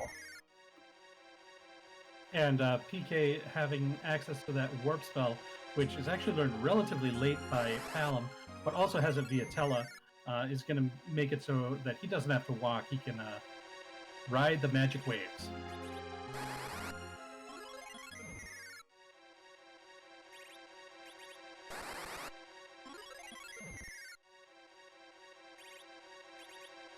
And Mageius has made it out of the sealed cave, and we'll see where he decides to go next. Looks like he's... Oh, faked me out there. I thought he was going to tower. Yeah, he went straight north for a moment, but then he made that dip over to the entrance to the underworld there. Looks like he's gonna go and do demist, the mist cave, because he hasn't done that yet. Yeah, when he fought the Magus Sisters the last time, he was at base level, and the Delta attack was too much, but now he's got quite a bit more levels. He's definitely should be able to take care of them very easily here. Oh yeah, this is going to be no problem for him at this point. And meanwhile, PK is going to go summon that hovercraft and find out what the Hook has in store for him in Cave Eblan. We'll see if either of the runners prioritizes checking out what that pink tail will get them as well. Yeah, that was from D-Mist. Both of them got that relatively early on, and it's kind of just been sitting in their inventory. So we'll see if we get any good item, if anything, from that.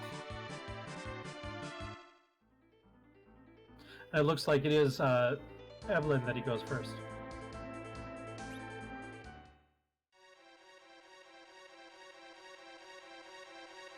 And Mageius has already summoned his hovercraft from earlier in his seed, so he's going to go pick it up, and he's looking like he's going to, he looks like he's going to go turn the pink tail in first before he dips into Eblan Cave. And we're seeing some shopping here. This is going to be the last place, and there are no sirens here, and I think that's the last shop that we had to check. It looks like we've got a sirenless seed here. Found some elixirs and some coffins. Those are both really good items, also very expensive items. But yeah, so both of our runners are going to have to utilize alternate grinding options and techniques to get the levels that they're going to need to take on Zeromus. Although it could be in Kokel's shop still. We see Mageius taking a quick peek at one of the quality of life things for free enterprise. You've got access to the tracking screen where you can see what, not only what objectives you are in the seed, which ones you still need to complete. You can also check what key items you have on that too. It's a very handy thing if you're either not using a tracker or, like me, you just forget. Yeah, absolutely. There have been so many little things like that have been implemented. That, along with like item descriptions, the stats for the items, things like that have been added for both weapons and armor. All those things have been implemented by our development team. Very, very nice additions to the free enterprise randomizer here. So we saw a few things that happened in the last few moments here. Mageius found a Dragoon Spear from the pink tail turn in. Yeah, so that's a really nice item. Edge can throw it, among other things.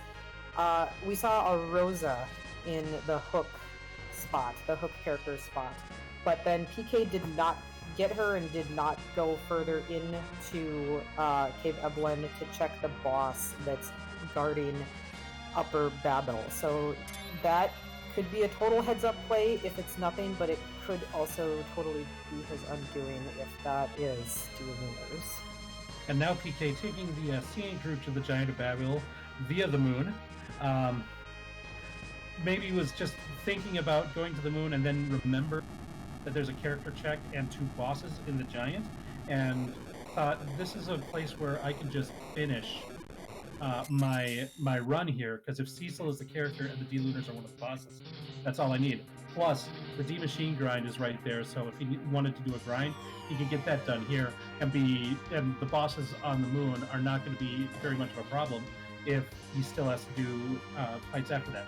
Plus, these couple of fights here are worth a decent amount of experience just in themselves, and it looks like 1, 2, 3, 4, 5, 6, 7, 8, 9. Ooh, 9 key items? Oh, that's unfortunate.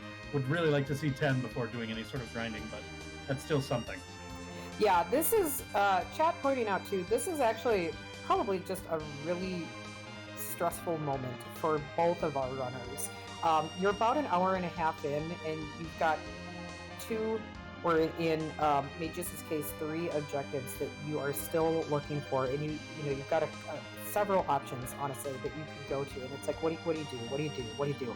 And you don't have any indication at all as to what your opponent is doing, how far along they are, how close to dot-downing they are. So yeah, sometimes you just need to take a moment and collect yourself and think about your next move and what the next check that you are going to make is going to be.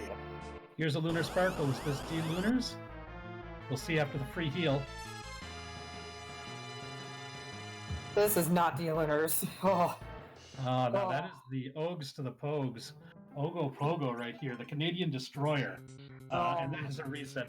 Looks like I wouldn't be surprised if PK wants to. once this is completed, now thinking like we might just want to do a grind first and then do it. And we see some switching to the Lilith Rod, which means Tella is going to be set up to do black magic, which would be that weak spell that I mentioned earlier, and going to be using that now. I'm not sure if we saw like Ether 2s, or we saw elixirs for sale somewhere, but that's a very expensive way to refill Tella's MP, because that weak spell does cost 25 MP a shot. Yeah, definitely. So it does look like he's gonna take this grind, 9 key items. I mean, he doesn't need a lot of levels, so a couple of D machines could get him a long ways just to get him over the, you know, if he wants to try to get through this Ogopogo that we know is here and get the character check, or even if he wants to go back to the moon and start making checks up there.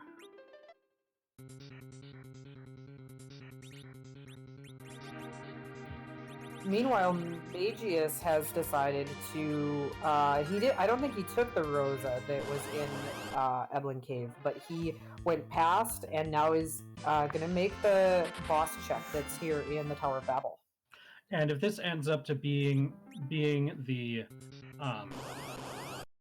D-Lunars in the King Queen Evelyn spot, then we could have a fight on our hands. Yeah, this could be huge. To answer the question in the chat, Mr. Bus Driver, the pass doesn't count as a PI. That is correct. As far as if you're trying to get to the 10 key items for the double experience, the pass does not count towards that 10 key items.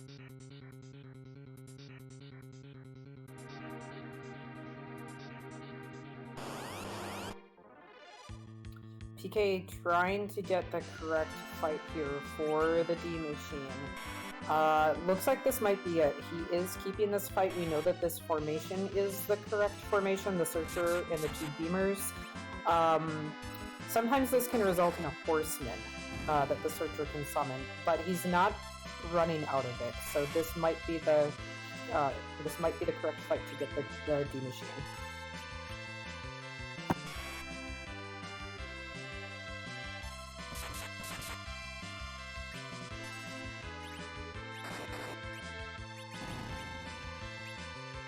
And once those beamers are taken care of, and they are, then a hit on the Searcher will cause alert. And we have D machine. Yeah, there it is. So this Searcher now will summon nothing but D machines, and then they are weak to the weak spell, which we see Tella using on it. And then one more hit will take this D machine out, and then they can be life glitched as well. And he can do that as many times as he needs to in order to get as many levels as he's comfortable with. And then the only thing that the D machine will do is use that Fire Breath, which I believe does 10% of any characters of the character's total HP. So it's a pretty manageable fight. You do have to. We see him using cure potions and cure spells here to keep his hit points up. So, well, we do not have the D machine, or we have the Water Hag in the King Queen Evelyn spot. So no D Lunars here. At this point, Mageius might be thinking, you know, it might be faster for me to just fight these 2 bosses here to get out of the thing, depending on where he last saved. Yeah, Water Hag is super free. I don't honestly remember what's the boss at Rubicon gonna be? It was right in front of Rosa. I don't remember who it was, but well, I think it might be Mylon Z. Yeah, looks like it. Mylon Z. So yeah, that's a pretty easy fight too. Although it looks, I don't know if he's just going to go out and save. Maybe he's backing out of this to some degree at least. No, it looks like he's running all the way out. Yeah, or as Ogopogo would say, Mylon Z.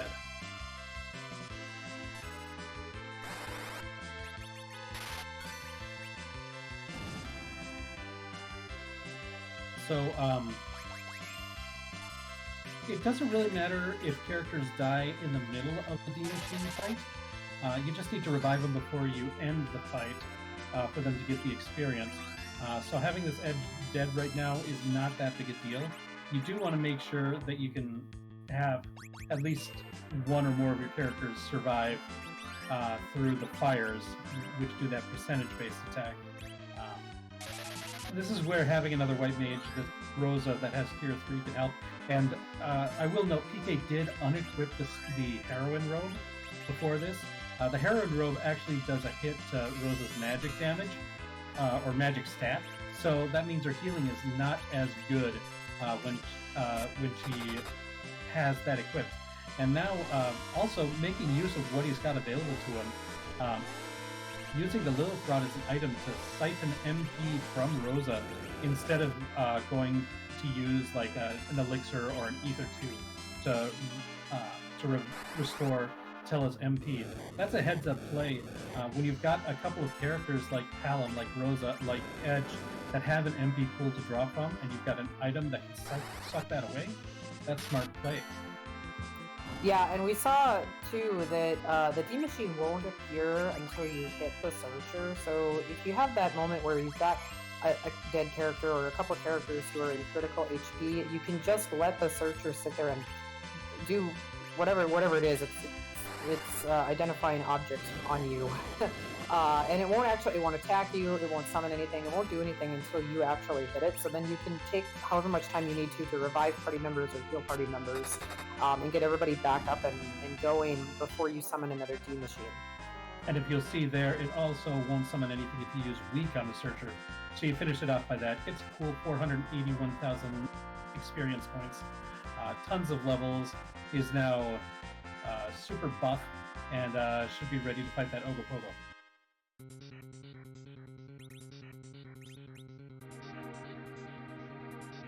Now he just has to remember to turn random encounters off, which he fortunately does. It's super unfortunate, I think I've done it at least, when you forget to turn random encounters off and you finish up that D-Machine grind and then you accidentally get run into another D-Machine or something equally nasty, like on your way back to the save point, and then you almost wipe, or you do wipe after you've gotten that 481,000 XP. Well, my big mistake is using Warp in the wrong room, getting back into the room and just walking up and having to fight the boss at the element spot. Whoops. Yeah.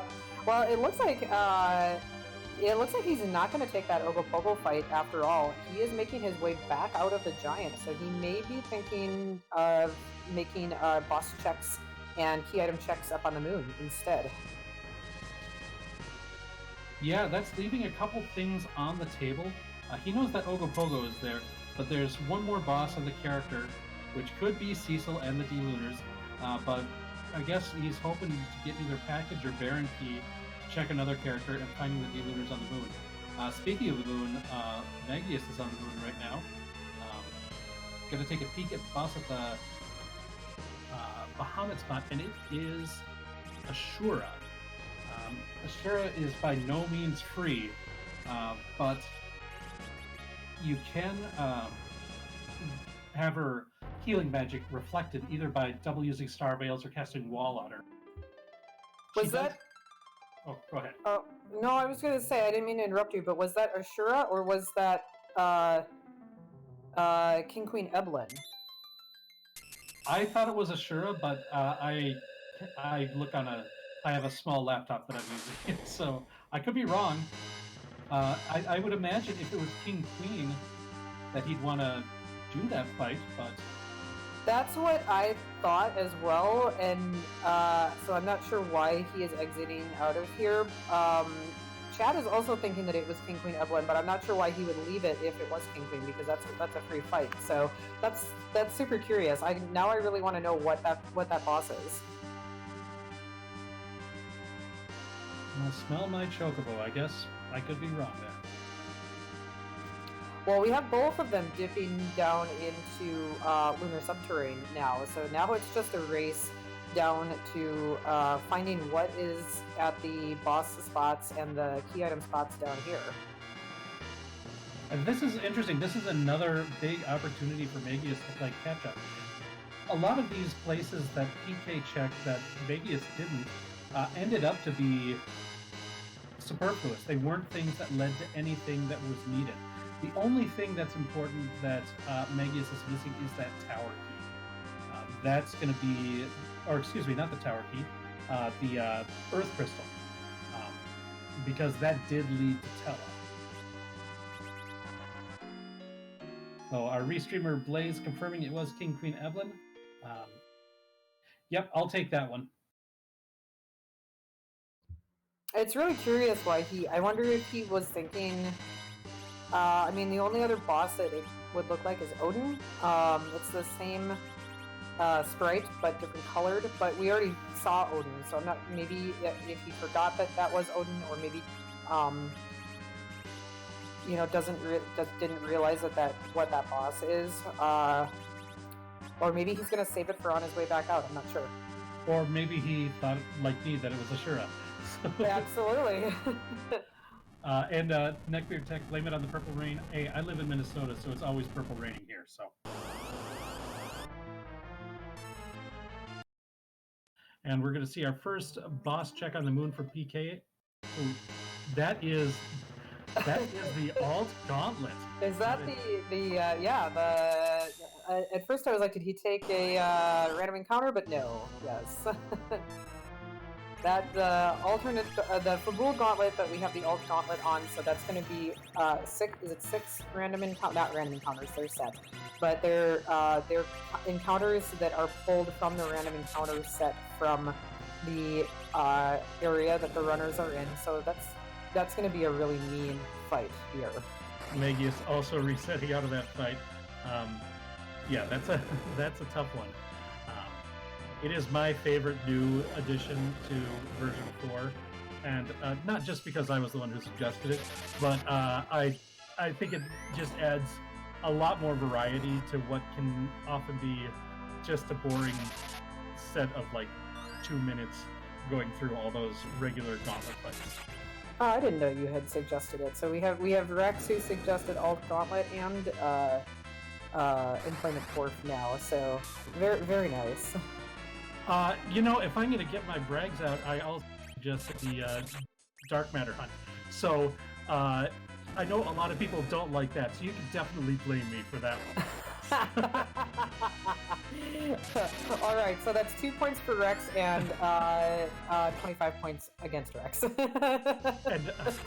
and I'm saying that I suggested it. I'm not. Somebody else may have also suggested it. I don't know. But yeah, both battling Rubicon right now. It looks like after that D-Machine grind, PK's got a huge advantage in levels for this. But this is one of those fights where if you play it right, you can mitigate a lot of those levels by using weaknesses, using timing, and using healing at the right spots. And not using ice magic on Rubicon when he has his cloak closed, since that will actually heal him.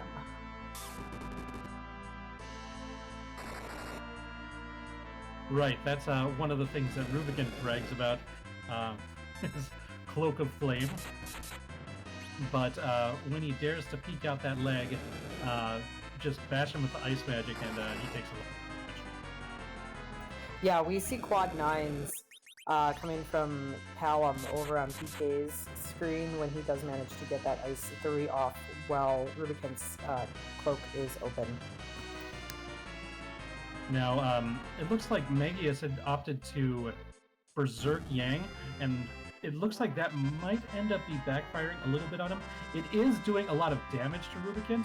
However, since he counters those physical attacks with that Fire 2 spell, since he's at slightly lower levels, tanking that is being tough, especially now that Rose is down.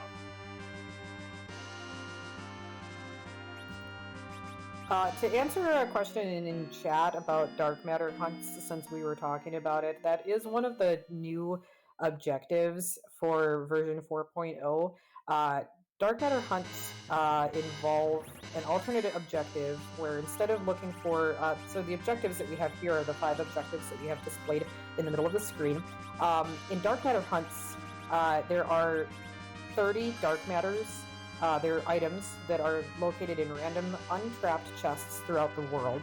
And you have to... I think there's 45, actually. I'm sorry. And you have to find 30 of them. Is that how it's set up, Rex? I think that's how it is. It's something like that.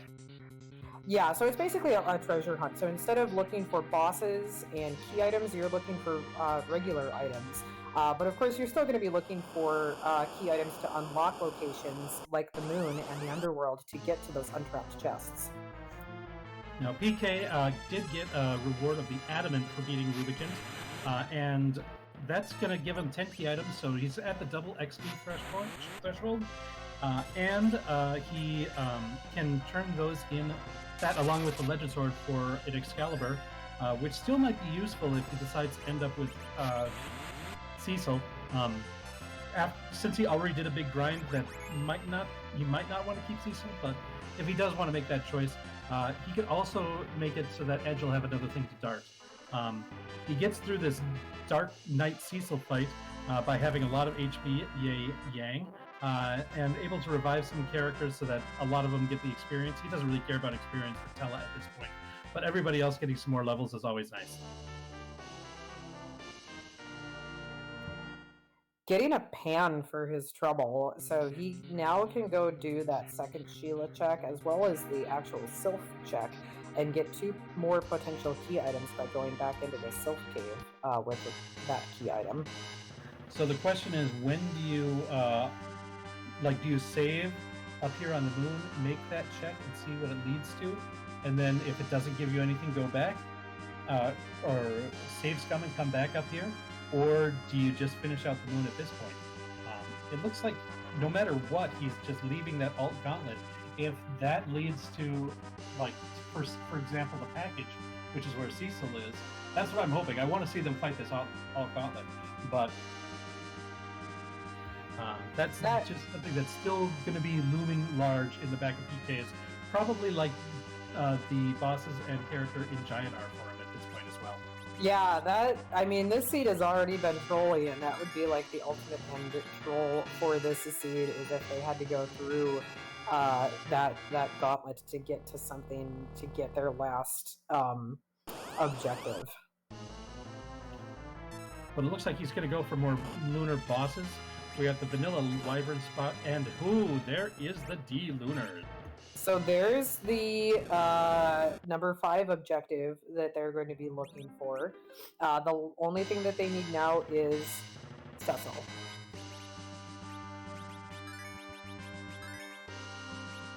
Yeah, now that's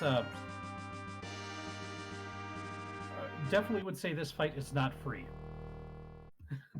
Yeah. In this location, that's going to be a little bit tricky. We did see him reset right away and set up his party a little bit differently now that he knows what this boss is and where it is. If you attack D-Lunars with just a regular attack, physical attack, they're going to counter by casting Wall on themselves and then bouncing viruses off that wall, which is going to be a real bad time. So you're going to want to avoid that, at least until you get at least one of them down. So we do see Edge using Flame, Callum using spells, Yang using Power. All of those don't count as the attack action. Those are non-attack actions, so those will not result in the virus counter. Now, one thing we might see here is we could see some of the characters using either the Wall Spell or Star Veils, because after a number of rounds in the script, the D-Lunars will use a Breath attack, which is reflectable, and that Reflect will give a ton of status effects, but the main one, as far as we're concerned, is the Toad, and if that gets reflected onto the D-Lunar, it becomes a Lunar Frog, and it is basically harmless at that point. You have to survive to that point, and it takes a while to do there, and PK is like, nah, I think I'm just going to kill him. Yeah, he had enough firepower there with Yang. Yang is now pretty much online and doing quite a bit of damage with especially with his powers, and then Palom with that quake that he was able to get through that pretty quickly. Just get some Leviathan summon. Yeah, not actually getting a key item for that. So still looking for something that's gating his Cecil. That's his last objective that he needs here to get his crystal. Yeah, so we need the Baron Key, the package, or to go through the Giant of Babel. And it looks like PK is going back to the blue planet. Going to probably be checking to see what he can get from that pan. That's curious because he left Cape Bahamut and also the Masamune altar, right? I don't think he checked that very first spot that's at the beginning of the lunar subterrane. I believe that is correct. So we'll see what this brings forth for him. If this is this might be a situation where PK might feel like he's behind and so is trying to make a gamble. It might be a little bit more logical to avoid the animation of going between the blue planet and the moon so many times. However, if this pays off for him, that's a gamble and it could save him a lot of time in the end. Mageius, meanwhile, I believe, I took an unfortunate wipe to the Rubicant spot. He was struggling a little bit with that, as we saw earlier, and has decided to move on to the Masamune spot, the vanilla Ogopogo spot down here, and finds this DK Cecil. This isn't an easy spot either with his levels and HP total. He might be able to get Yang to survive it if he can get a cure off on Yang after the first big wave. But I don't know that he's going to be able to keep anybody else in his party alive for it. A question from Papita69XXX. Do we know the Kaipo bed character? We do. It is Fusuya in the Kaipo.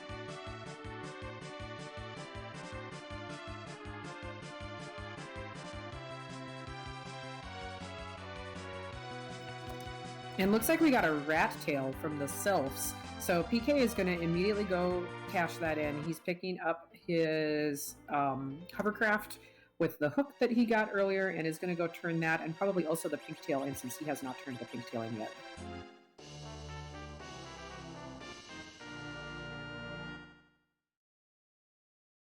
Just Artemis pose for that rat tail. If he turns in that pink tail, that'll get him that Dragoon Spear. So that's unfortunate, but we still have Sheila 2 to take a look at, right? Yeah, Sheila 1 had the Darkness Crystal, so we'll see if Sheila 2 has some other type of goods that is going to be necessary here. Yeah, PK is going to be definitely hoping for either the Baron Key or the package. Well, Sheila does like shiny things, so I'm going to say she's going to hold the Sand Ruby. Well, that's a possibility. And then we could see if PK wants to upgrade his Tella to a Fu. There's ups and downs to both of those. With Tella, you're going to be able to have a really good anchor for the Zeramus fight without any problems. Fu, you get a little bit more versatility in your magic if you want to do flex strategy. So, but it is the package. Ooh, this is really interesting now. Oh, it turned into a spicy meatball now. So probably going to be heading over to Mist and seeing that character. Mageius is now going over to the vanilla crystal sword / wyvern spot, is going to find these D-lunars. We'll see if he's able to get through this fight. This would be a nice XP boost for his party if he can take this boss fight out here.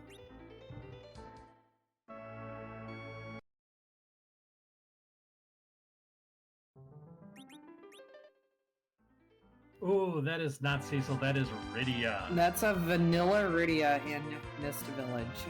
So this whole trip back to the blue planet was all for naught. That that pan was a hoax, and now it's back to the moon for PK. You know, is there still a boss in the underground that he has not done as well? He did the Kaipo guards that was at Ashura, but what was the other boss that was at Leviathan? It was Antlion at Leviathan, and neither of our runners have fought that, and I don't think either of our runners are keen to go back there. That's I not don't a fun blame- fight. I don't blame them, yeah, at all, not at all. But I mean that, just to remind chat, that is a possibility that's still on the table. That is a good thing. That's a good thing to point out too, Maggie. Very, very good to bring that up. While Mageius is having some troubles on these lunar bosses at the lower levels, this is where PK's D-Machine Grind just kind of really was the ace in the hole that he had that Mageius didn't have for this lunar run. And so that's really given him an advantage in this latter half of the seed. Mageius had made up a lot of time by getting to the moon without missing a whole lot, but not having the levels is really ending up hurting him at this point, it looks like. Yeah, and these bosses are not doing him any favors either. It would have been one thing if he had found something relatively easy that he could have gotten some XP on, but we saw so many of the easy and free bosses back down on the blue planet that this is what we had talked about, an hour and a half ago, when we saw all those bosses on all their deals, the free bosses early on, that there were probably going to be some free bosses up here on the moon, and that's what we're seeing now. Now PK back at the Giant of Babel wants a second shot at this Ogopogo. At this level, I don't think it's going to be too difficult for him, but this is still a very difficult spot in general. It's got high HP. Ogopogo is not a pushover, but he does have some pretty good physical setups with his edge and his yang at this point. With Berserking, what you really want to do, like what Ogopogo likes you to do, is use physical attacks on him. If you use magic, he'll counter with that blaze that you just saw after the quake came through. And that can be tough if you're doing that too much. But if you've got the healing that this party does, he's got Rosa with Cure 4. He can heal with Pella a few times. Then getting the quake out from time to time will be recoverable.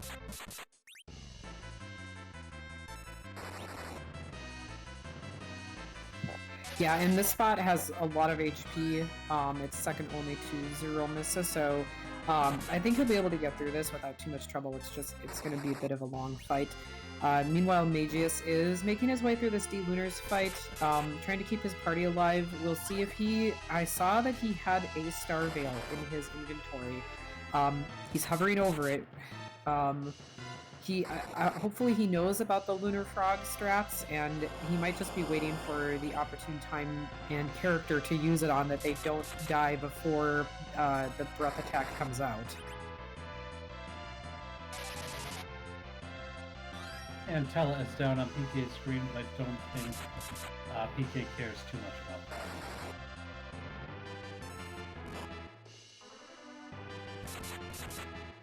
Looks like Mageius using the Link spell to try to avoid some of the physical attacks. That's a really useful spell against bosses that use physical attacks like this. There's that breath. He didn't get the Star Veils up beforehand, and so it's good when your opponents turn into frogs, but when you turn into frogs. Yeah, I think he was trying to. I saw it, he was in his inventory, and it looked like he was about to go down to that Star Veil. He was just a tick too late for Edge to get it off before that breath came out. But it looks like he is going to go right back into this fight and try to set it up again.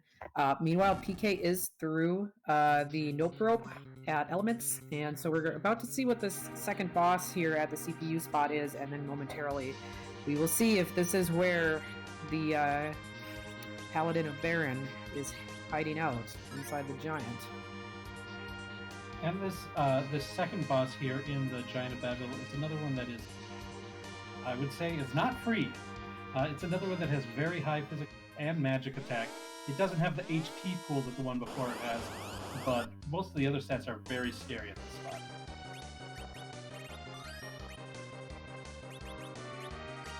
Oh, well, I guess that tells me that it was not Ashura. Even though everybody else already told me it that was my ultimate confirmation. There's your ultra validation, and yeah, we see Ashura hitting Rosa for 2,300 damage there on that counterattack. That's a big ouch. But I believe that Edge has the Mute Dagger equipped right now, and that, I think he hit for like 8,000 on that first hit. Like that, the Mute Dagger does 4 times damage against Mage-type enemies, and Ashura is considered a Mage-type enemy, and so, yeah, that's huge for this fight. Yeah, Rosa able to get a wall off on Ashura so she doesn't continue to heal herself. We saw Edge do the 8,500 damage, and then Ashura immediately healed it with a Cure 4. So fortunately, Rosa is going to be mitigating that with that wall, and now Rosa's getting a Berserk off on Edge. So we're going to, yeah, there's the quad 9s on that Berserk Edge. We're going to see short work of this Ashura very quickly here. And Mageius able to get one of the D-Looters down, just has one left. Ooh, and there's that nasty breath. Only hit Rosa because there's only one D-Looter left alive. So ooh, Rosa goes down. We'll see if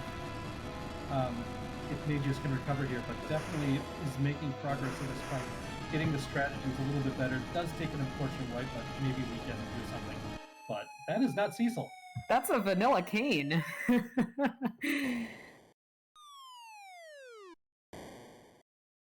So are we down to just the Baron key, or am I forgetting one? I'm pretty sure it's just the Baron key. And so we're gonna have to find Cecil sitting in the Baron throne room. The Paladin of Baron, the future king of Baron, is waiting for us in Baron Castle. And so we've got that Leviathan spot that you mentioned before. We've got the Pale Dim Lunar spot, the Alt Gauntlet at the Plague spot, and the King Queen Evelyn in Bahamut Cave that we haven't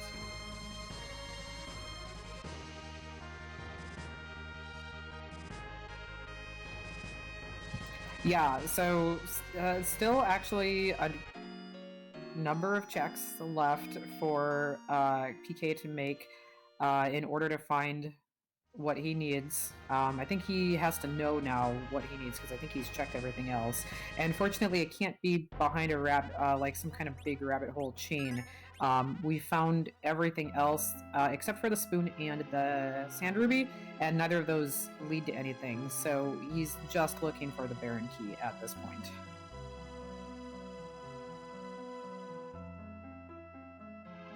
While PK is making the walk and Mageius fighting the D-Lunars again, also want to take a moment to shout out, we've got Cassidy on the tracking tonight, doing a great job.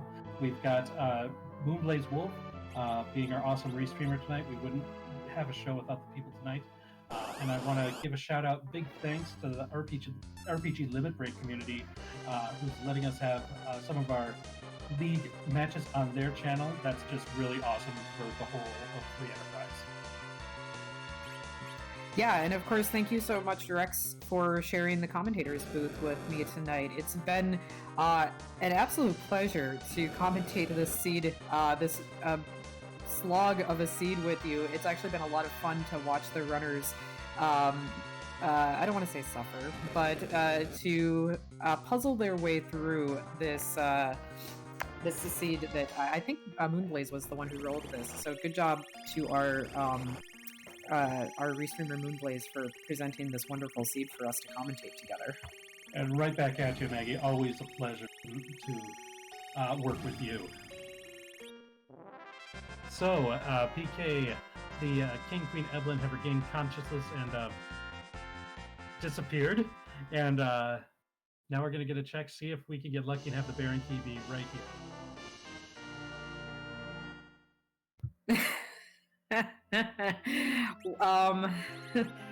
We have things for Cecil. We know where Cecil is. We just can't get to Cecil.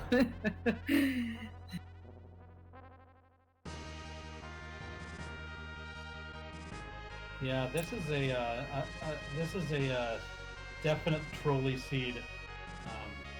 This is just goes to show you that even seeds that give you early Magus or early Magma Key, early Darkness Crystal, can still troll you pretty hard.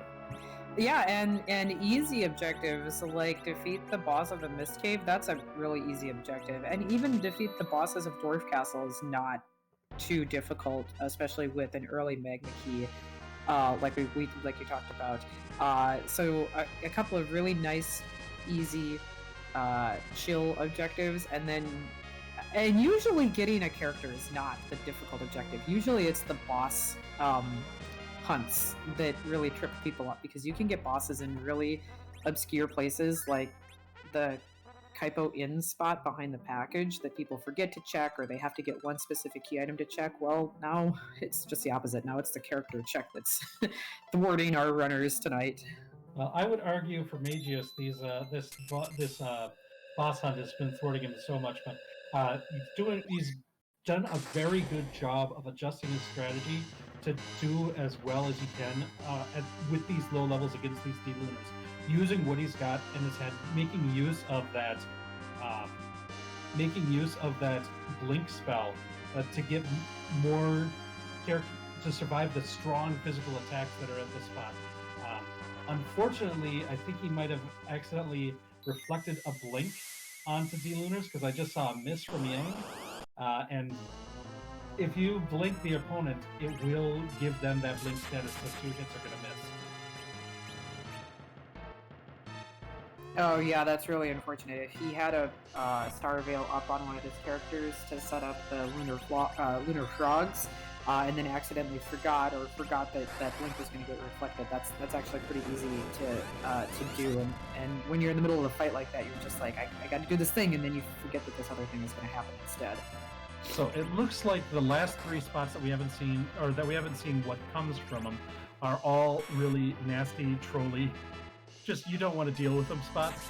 We have CPU, which is always just an annoying fight. It's not really dangerous, but it's just annoying. We've got that alt gauntlet down at the plague spot, and we've got the Leviathan, or Antlion at the Leviathan spot. So that's just not fun.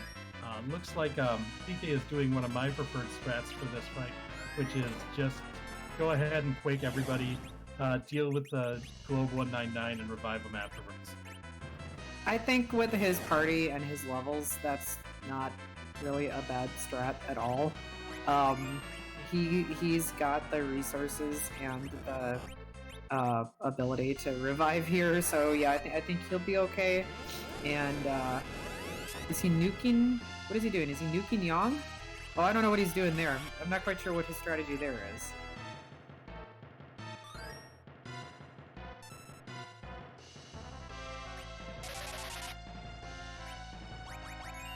No, this might be something that I'm not aware of, so we'll... Well, there was a Life 2 from Tella. That's a spell that, a utility spell that Tella's always good for.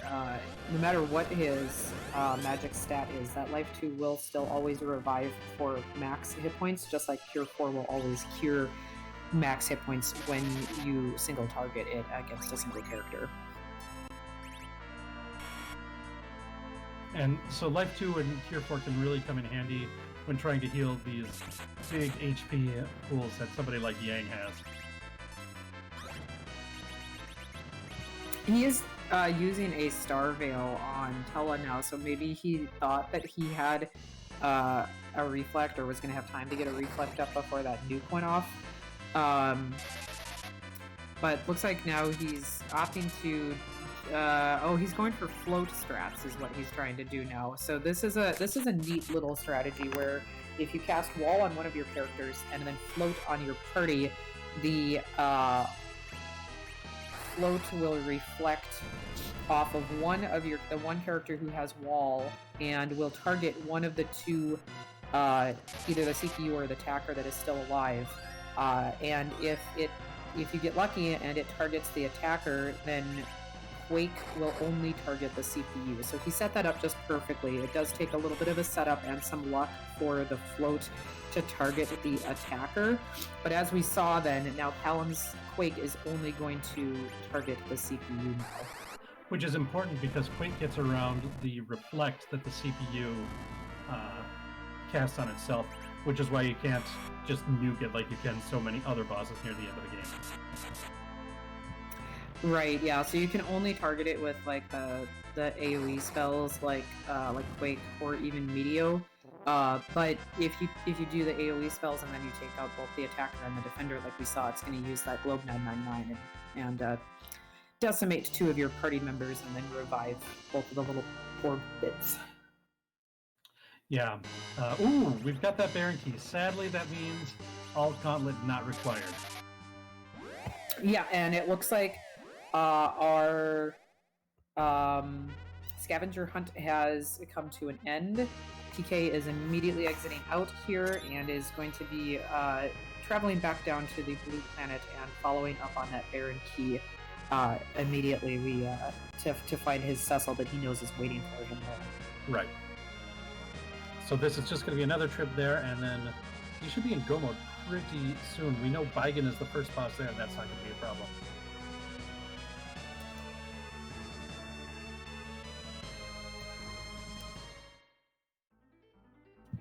It looks like Mageius was successful at getting lunar frogs over on his D-Lunars fight.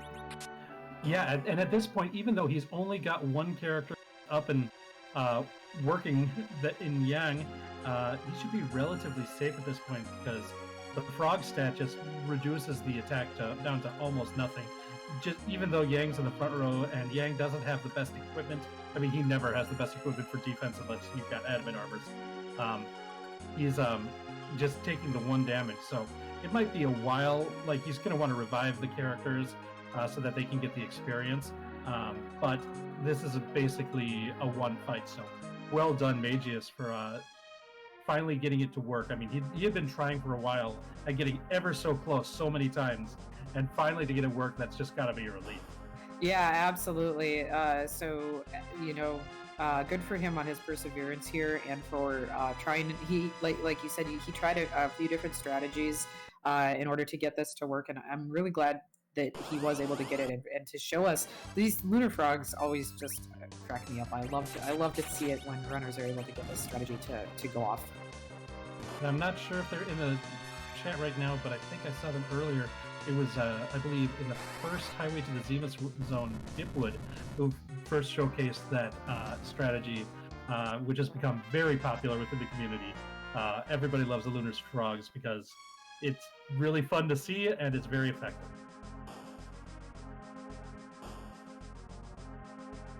And Mageius has now completed his 5th objective in defeating the D-Lunars. Well, we see PK is finding Bahamut, the king of the summons, has usurped the Baron Throne Room today. Yeah, and at this point, like, PK doesn't even need to think about putting up Star Veils. He's got so much firepower in this party right now that, yeah, after the nuke down, I didn't even see a 5 from Bahamut. I saw the 5. There was a 5, but that was it. Yeah.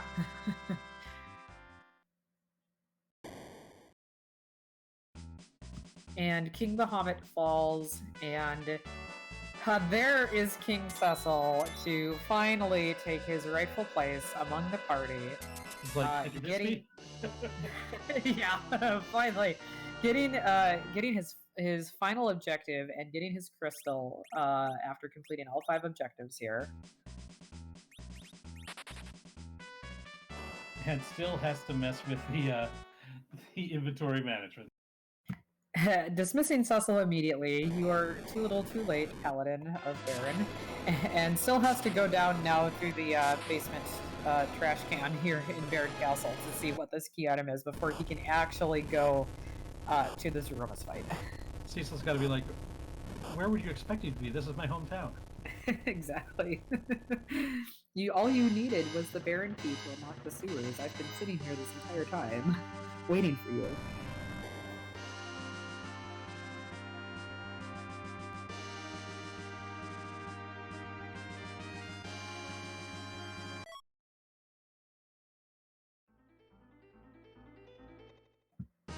Well, that's a sand ruby, so PK could go get Fusoria if he wanted to for the last fight.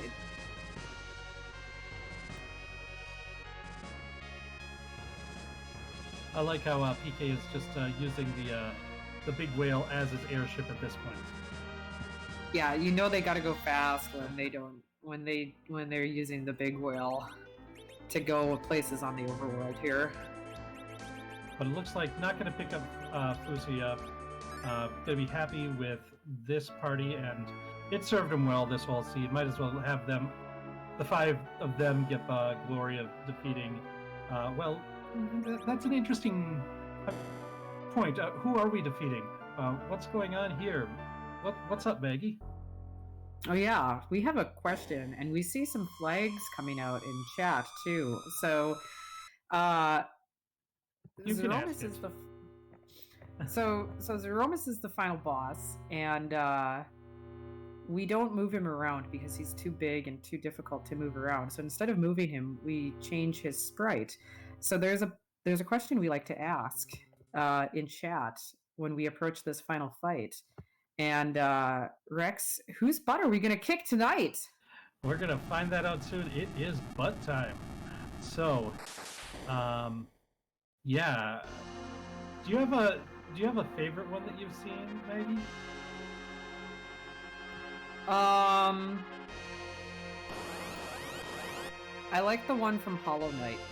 I can't remember what it's called, but it's the final boss from Hollow Knight. I like Carmen Sandiego. We finally found her. Oh yeah, that's a good one.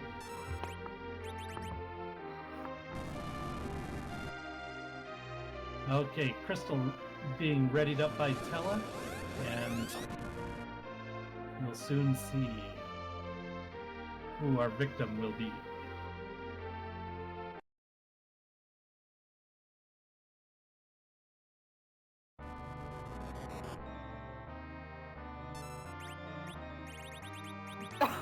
It's the scorpions, the lobsters. I saw this on. This was the final boss from. This was the sprite that was from the seed that was from the Valkyries, the Valkyries seed that they just did last week.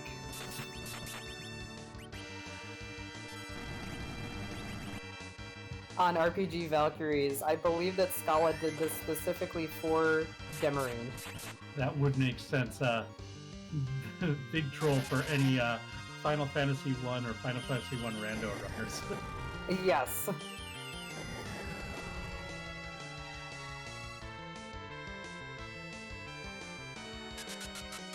So, looks like we're getting some reflected spells. We see a Silk Web coming out. Silk Web, very important item in the Zeromus fight. Counts as double casted slow, plus it will trigger this nuke counter. And if done before the first Big Bang, this is going to, what we call nerf the first Big Bang, so it'll do a lot less damage than normal. After that, I think the rest of the fight is going to be pretty easy for the team. We're going to be reflecting nukes and whites with our mages. We're going to be bashing with our punchers. And we might see a quick kill depending on if PK can time it right to get the reflect done. I'm not sure if he's using berserking it. Looks like he is it now. I don't know if he's got a unicorn to stop that, if that's what he's going to do, or if he's just going to go with a full-on hybrid strat, which is my preferred strat. Yeah, that's a really safe strat and a really easy strat. You don't have to mess with trying to count damage and then get the berserk off at the specific time to get the refill skip. That's really neat when you can do it, but it involves a lot of precision in your timing. So the straight up hybrid strats is just pretty safe and pretty easy. Yeah, when it's done perfectly, it's definitely faster if you got the what's sometimes referred to as the unicorn strats. But you need to make sure that the unicorn, because the thing about berserking is, once the berserk wears off, there's often already an attack queued up, and so they're going to get one more hit afterwards. And if that one extra hit triggers the HP refill, then you've ended up losing a lot of time. So you have to make sure you're doing everything right if that's the way that you want to go.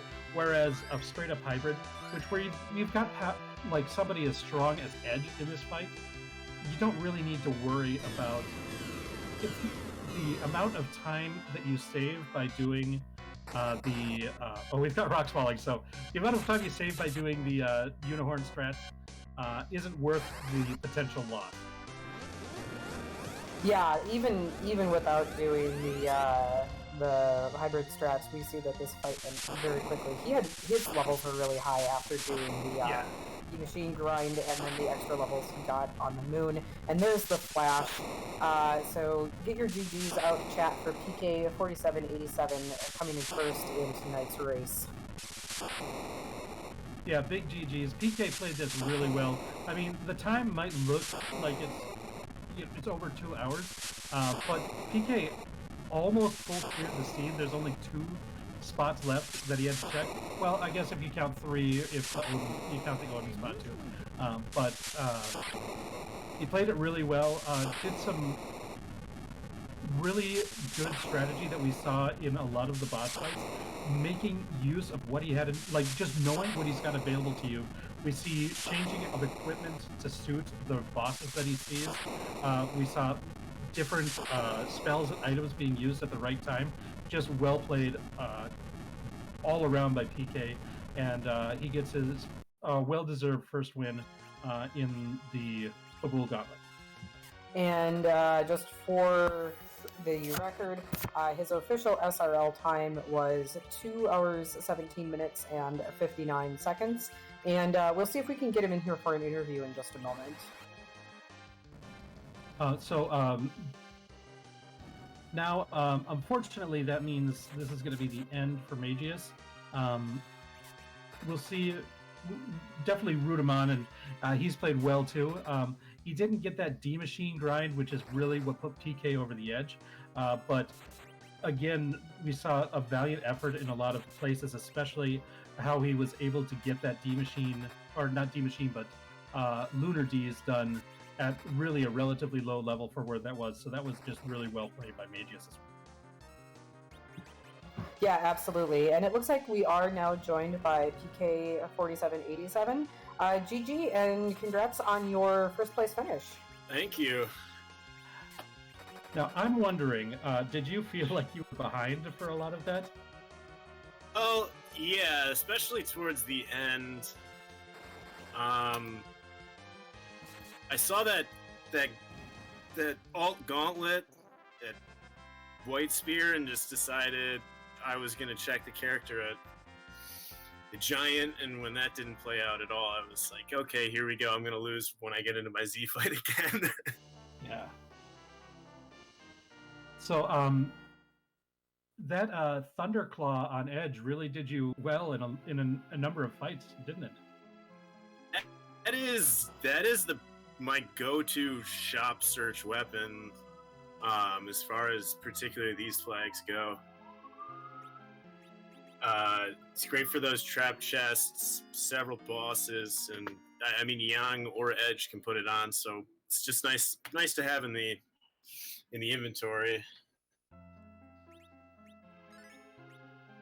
Yeah, that was definitely a heads-up play, putting that on Edge, and then being able to take out both the trapped chests in Tower of Babel, as well as the boss at the top there, that Kanyatsu. But as soon as we saw it, we were a little bit worried for you, knowing that spot has a lot of HP, and that, you know, his wave is going to do damage based on HP, but you got through that very nicely with your party setup. Yeah, I had some experience in a practice seed where it was a Kanyatsu at in the hook route, and this is a little less scary than that, but yeah, just get a bunch of damage in and then just live it out.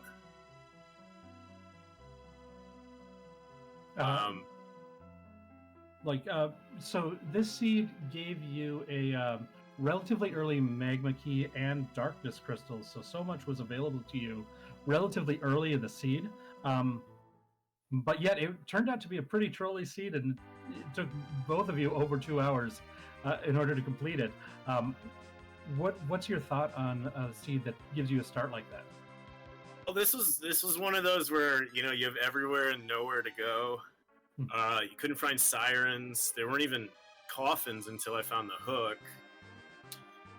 So I don't know if you saw, but once I got hourglasses, I tried to do the hairdryer fight. That didn't work out. And then it was one of those where it's like, okay, well, I'll find something that'll get me XP, and then like Mount Ordeals, Bahamut summon, nothing that I could chase. So fortunately that there were those guards in the Fame Arch, because even early Demas gets Pinktail, so you know you have nothing but basically vanilla checks at that point. Yeah, it was kind of a rough start. Both the party and the key items. We said, you know, Rosa, of course, is a great character, but that Young has a really slow start, and then Edward up on Mount Hobbs, especially gated by that Valvalis. That was rude. We were like, nobody's going to want to do that. And then once you got Pelham, then you started coming online a little bit, but you still didn't have a lot of key items. You know, you got that the Magma Key and the Darkness Crystal, but of course you're not going to want to do key item checks on the moon real early with that party. So, you know, it did take a little bit to get your party online, but then once you did, you know, you were able to power through, and then once you got that edge at the Dwarf Castle, then you really started to come online and take on those spots. Yeah, that Wyvern loved showing up at Dwarf Castle. That was hard skipping a beat moment. And even like the early darkness, there was no D machine grind until after I got Tella, and then I was sort of middle levels. And you were doing that on 9 key items instead of 10? No, it was. I thought about looking for one more free fight, but then it's Ogo Pogo at the element spot, so I wasn't sure to take that fight, and then I ended up doing it because my thought process at the end was, all right, I've seen package, it's either Baron or Giant, and I know one of the 3 remaining item checks is going to be that Gauntlet fight. Just go take the extra levels from the Giant, worst case, I guess. I mean, at that point I was like, well, I'll either win or lose this one, but this seed has been too trolly for me to be too upset either way. Well, and one thing that Maggie brought up during this run in general, because you mentioned maybe try to find another free boss. So many of the free bosses were early in this season. So like that might have just been the right decision to go with that D machine grind, even if, because they're just, the odds are, now it turns out there was that King Queen Evelyn fight up on in Bahamut, but you hadn't seen that at that point. Yeah, that was the only free boss fight left basically after I cleared Ordeals, I think. Even something like the Mageius sisters showed up, so there was no, you know, mage damage that could be done against them. And then I felt better about the D machine grind when I got down into the lunar subterranean, and it was, you know, not the nicest collection of bosses by any mean. It was fun to see Edge deal like 8,000 damage on a hit against Ashura. That was that new dagger. And then she gets a Cure 4 off right before I get the wall set up. It was, have figures for this seed. Yeah. I you know, I'll take that top-down spot a lot, too, but I just felt, you know, there were so many items that were gating characters that I was looking for that it wasn't worth it, and then I chased the pan, and then into the package, into nothing, and it's just, I mean, it's one of those where every wrong choice, plus it's an incredibly slow start, so not feeling great about anything at that point. So now you move to 1 and 2 in the Fabul Gauntlet, getting this big win here to stay alive. What are your thoughts on this this league so far, and what's your plans going forward, if you've got any? Oh, I'm going on vacation tomorrow morning until Monday, so I'm gonna just not think about this for a little while. But in general, I mean, I'm having a great time. My 2 losses, I was in the Z fight when the other person got done, so it's all been close. And I mean, it's just a lot of fun. You know, I didn't go into this expecting, you know, anything besides just getting to play some matches and getting to do some tracking and some commentary. So this has all been great. Oh, that's good, and that's the kind of mindset that's important for this kind of this kind of event. I mean, it's always good and fun to win, but as long as you're having fun, regardless, that's what we want to hear, and that's what these kinds of events are. What we make them for, and what we want the community to really do. And competitiveness is good and all and everything, but as long as you're having fun, regardless, and that's what's important. Yeah, definitely, and I mean, yeah, it's just a lot of fun to do this. Everybody's chipping in. Thank you guys, Maggie and Rex for commentating, and Blaze for restreaming, and I forget who was on the tracking. Cassidy, yeah, Cassidy did an excellent job tonight, and yeah, thank you so much for this was a long seed. A long race, so thank you so much for allowing us to restream you and putting yourself out there for us to watch your show tonight. 100%. Well, yeah, I'm gonna hop over to, I think Free Enterprise is doing the other race for tonight. Yeah, make sure to catch that if you can. All right, I'm gonna do that. I'm gonna relax and let some other people publicly run around trying to find something to do. All right. Well, thank you for joining us, and once again, GG's on your run today, PK. Thank you very much. You guys take care. All right, that was our first place finisher, pk4787. Now, it looks like we are going to. Sorry. I'll let you guys go. That one. Too late on that one. No, it's okay. This is Mageius, our second place finisher tonight. Looks like you actually. Yeah, I decided to throw in the towel. It's like because I didn't want you guys to have to suffer through me looking for for either Earth Crystal or taking on the Giant. Because I knew basically it was like Earth Crystal or Baron Key were basically the or Giant were my last three locations that I knew where the characters were. So yeah, you know how that is. I do want to say it seemed like those D-Lunars were giving you tough time, but you were doing that at a relatively low level, and the fact that you got through it at all was really impressive to watch, to see it, because those breaking out the blinks and the reflects, doing what you had to do in order to get them done, and that was really fun to watch. It's one of my mottos whenever it comes to an RPG. You do what you got to do to actually win. If you can't think of anything to do, brute force it, grind to max level even. So it's just one of those things, just whatever works. I liked seeing some of the different strategies that you were employing and the perseverance.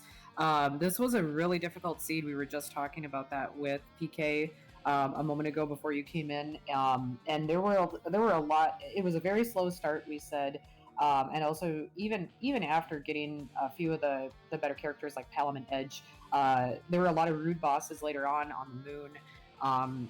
And you needed to go through a lot just to get what you needed to complete those objectives. So yeah, absolutely GG for doing as much as you did and trying all the different strategies that you did to go as far as you could.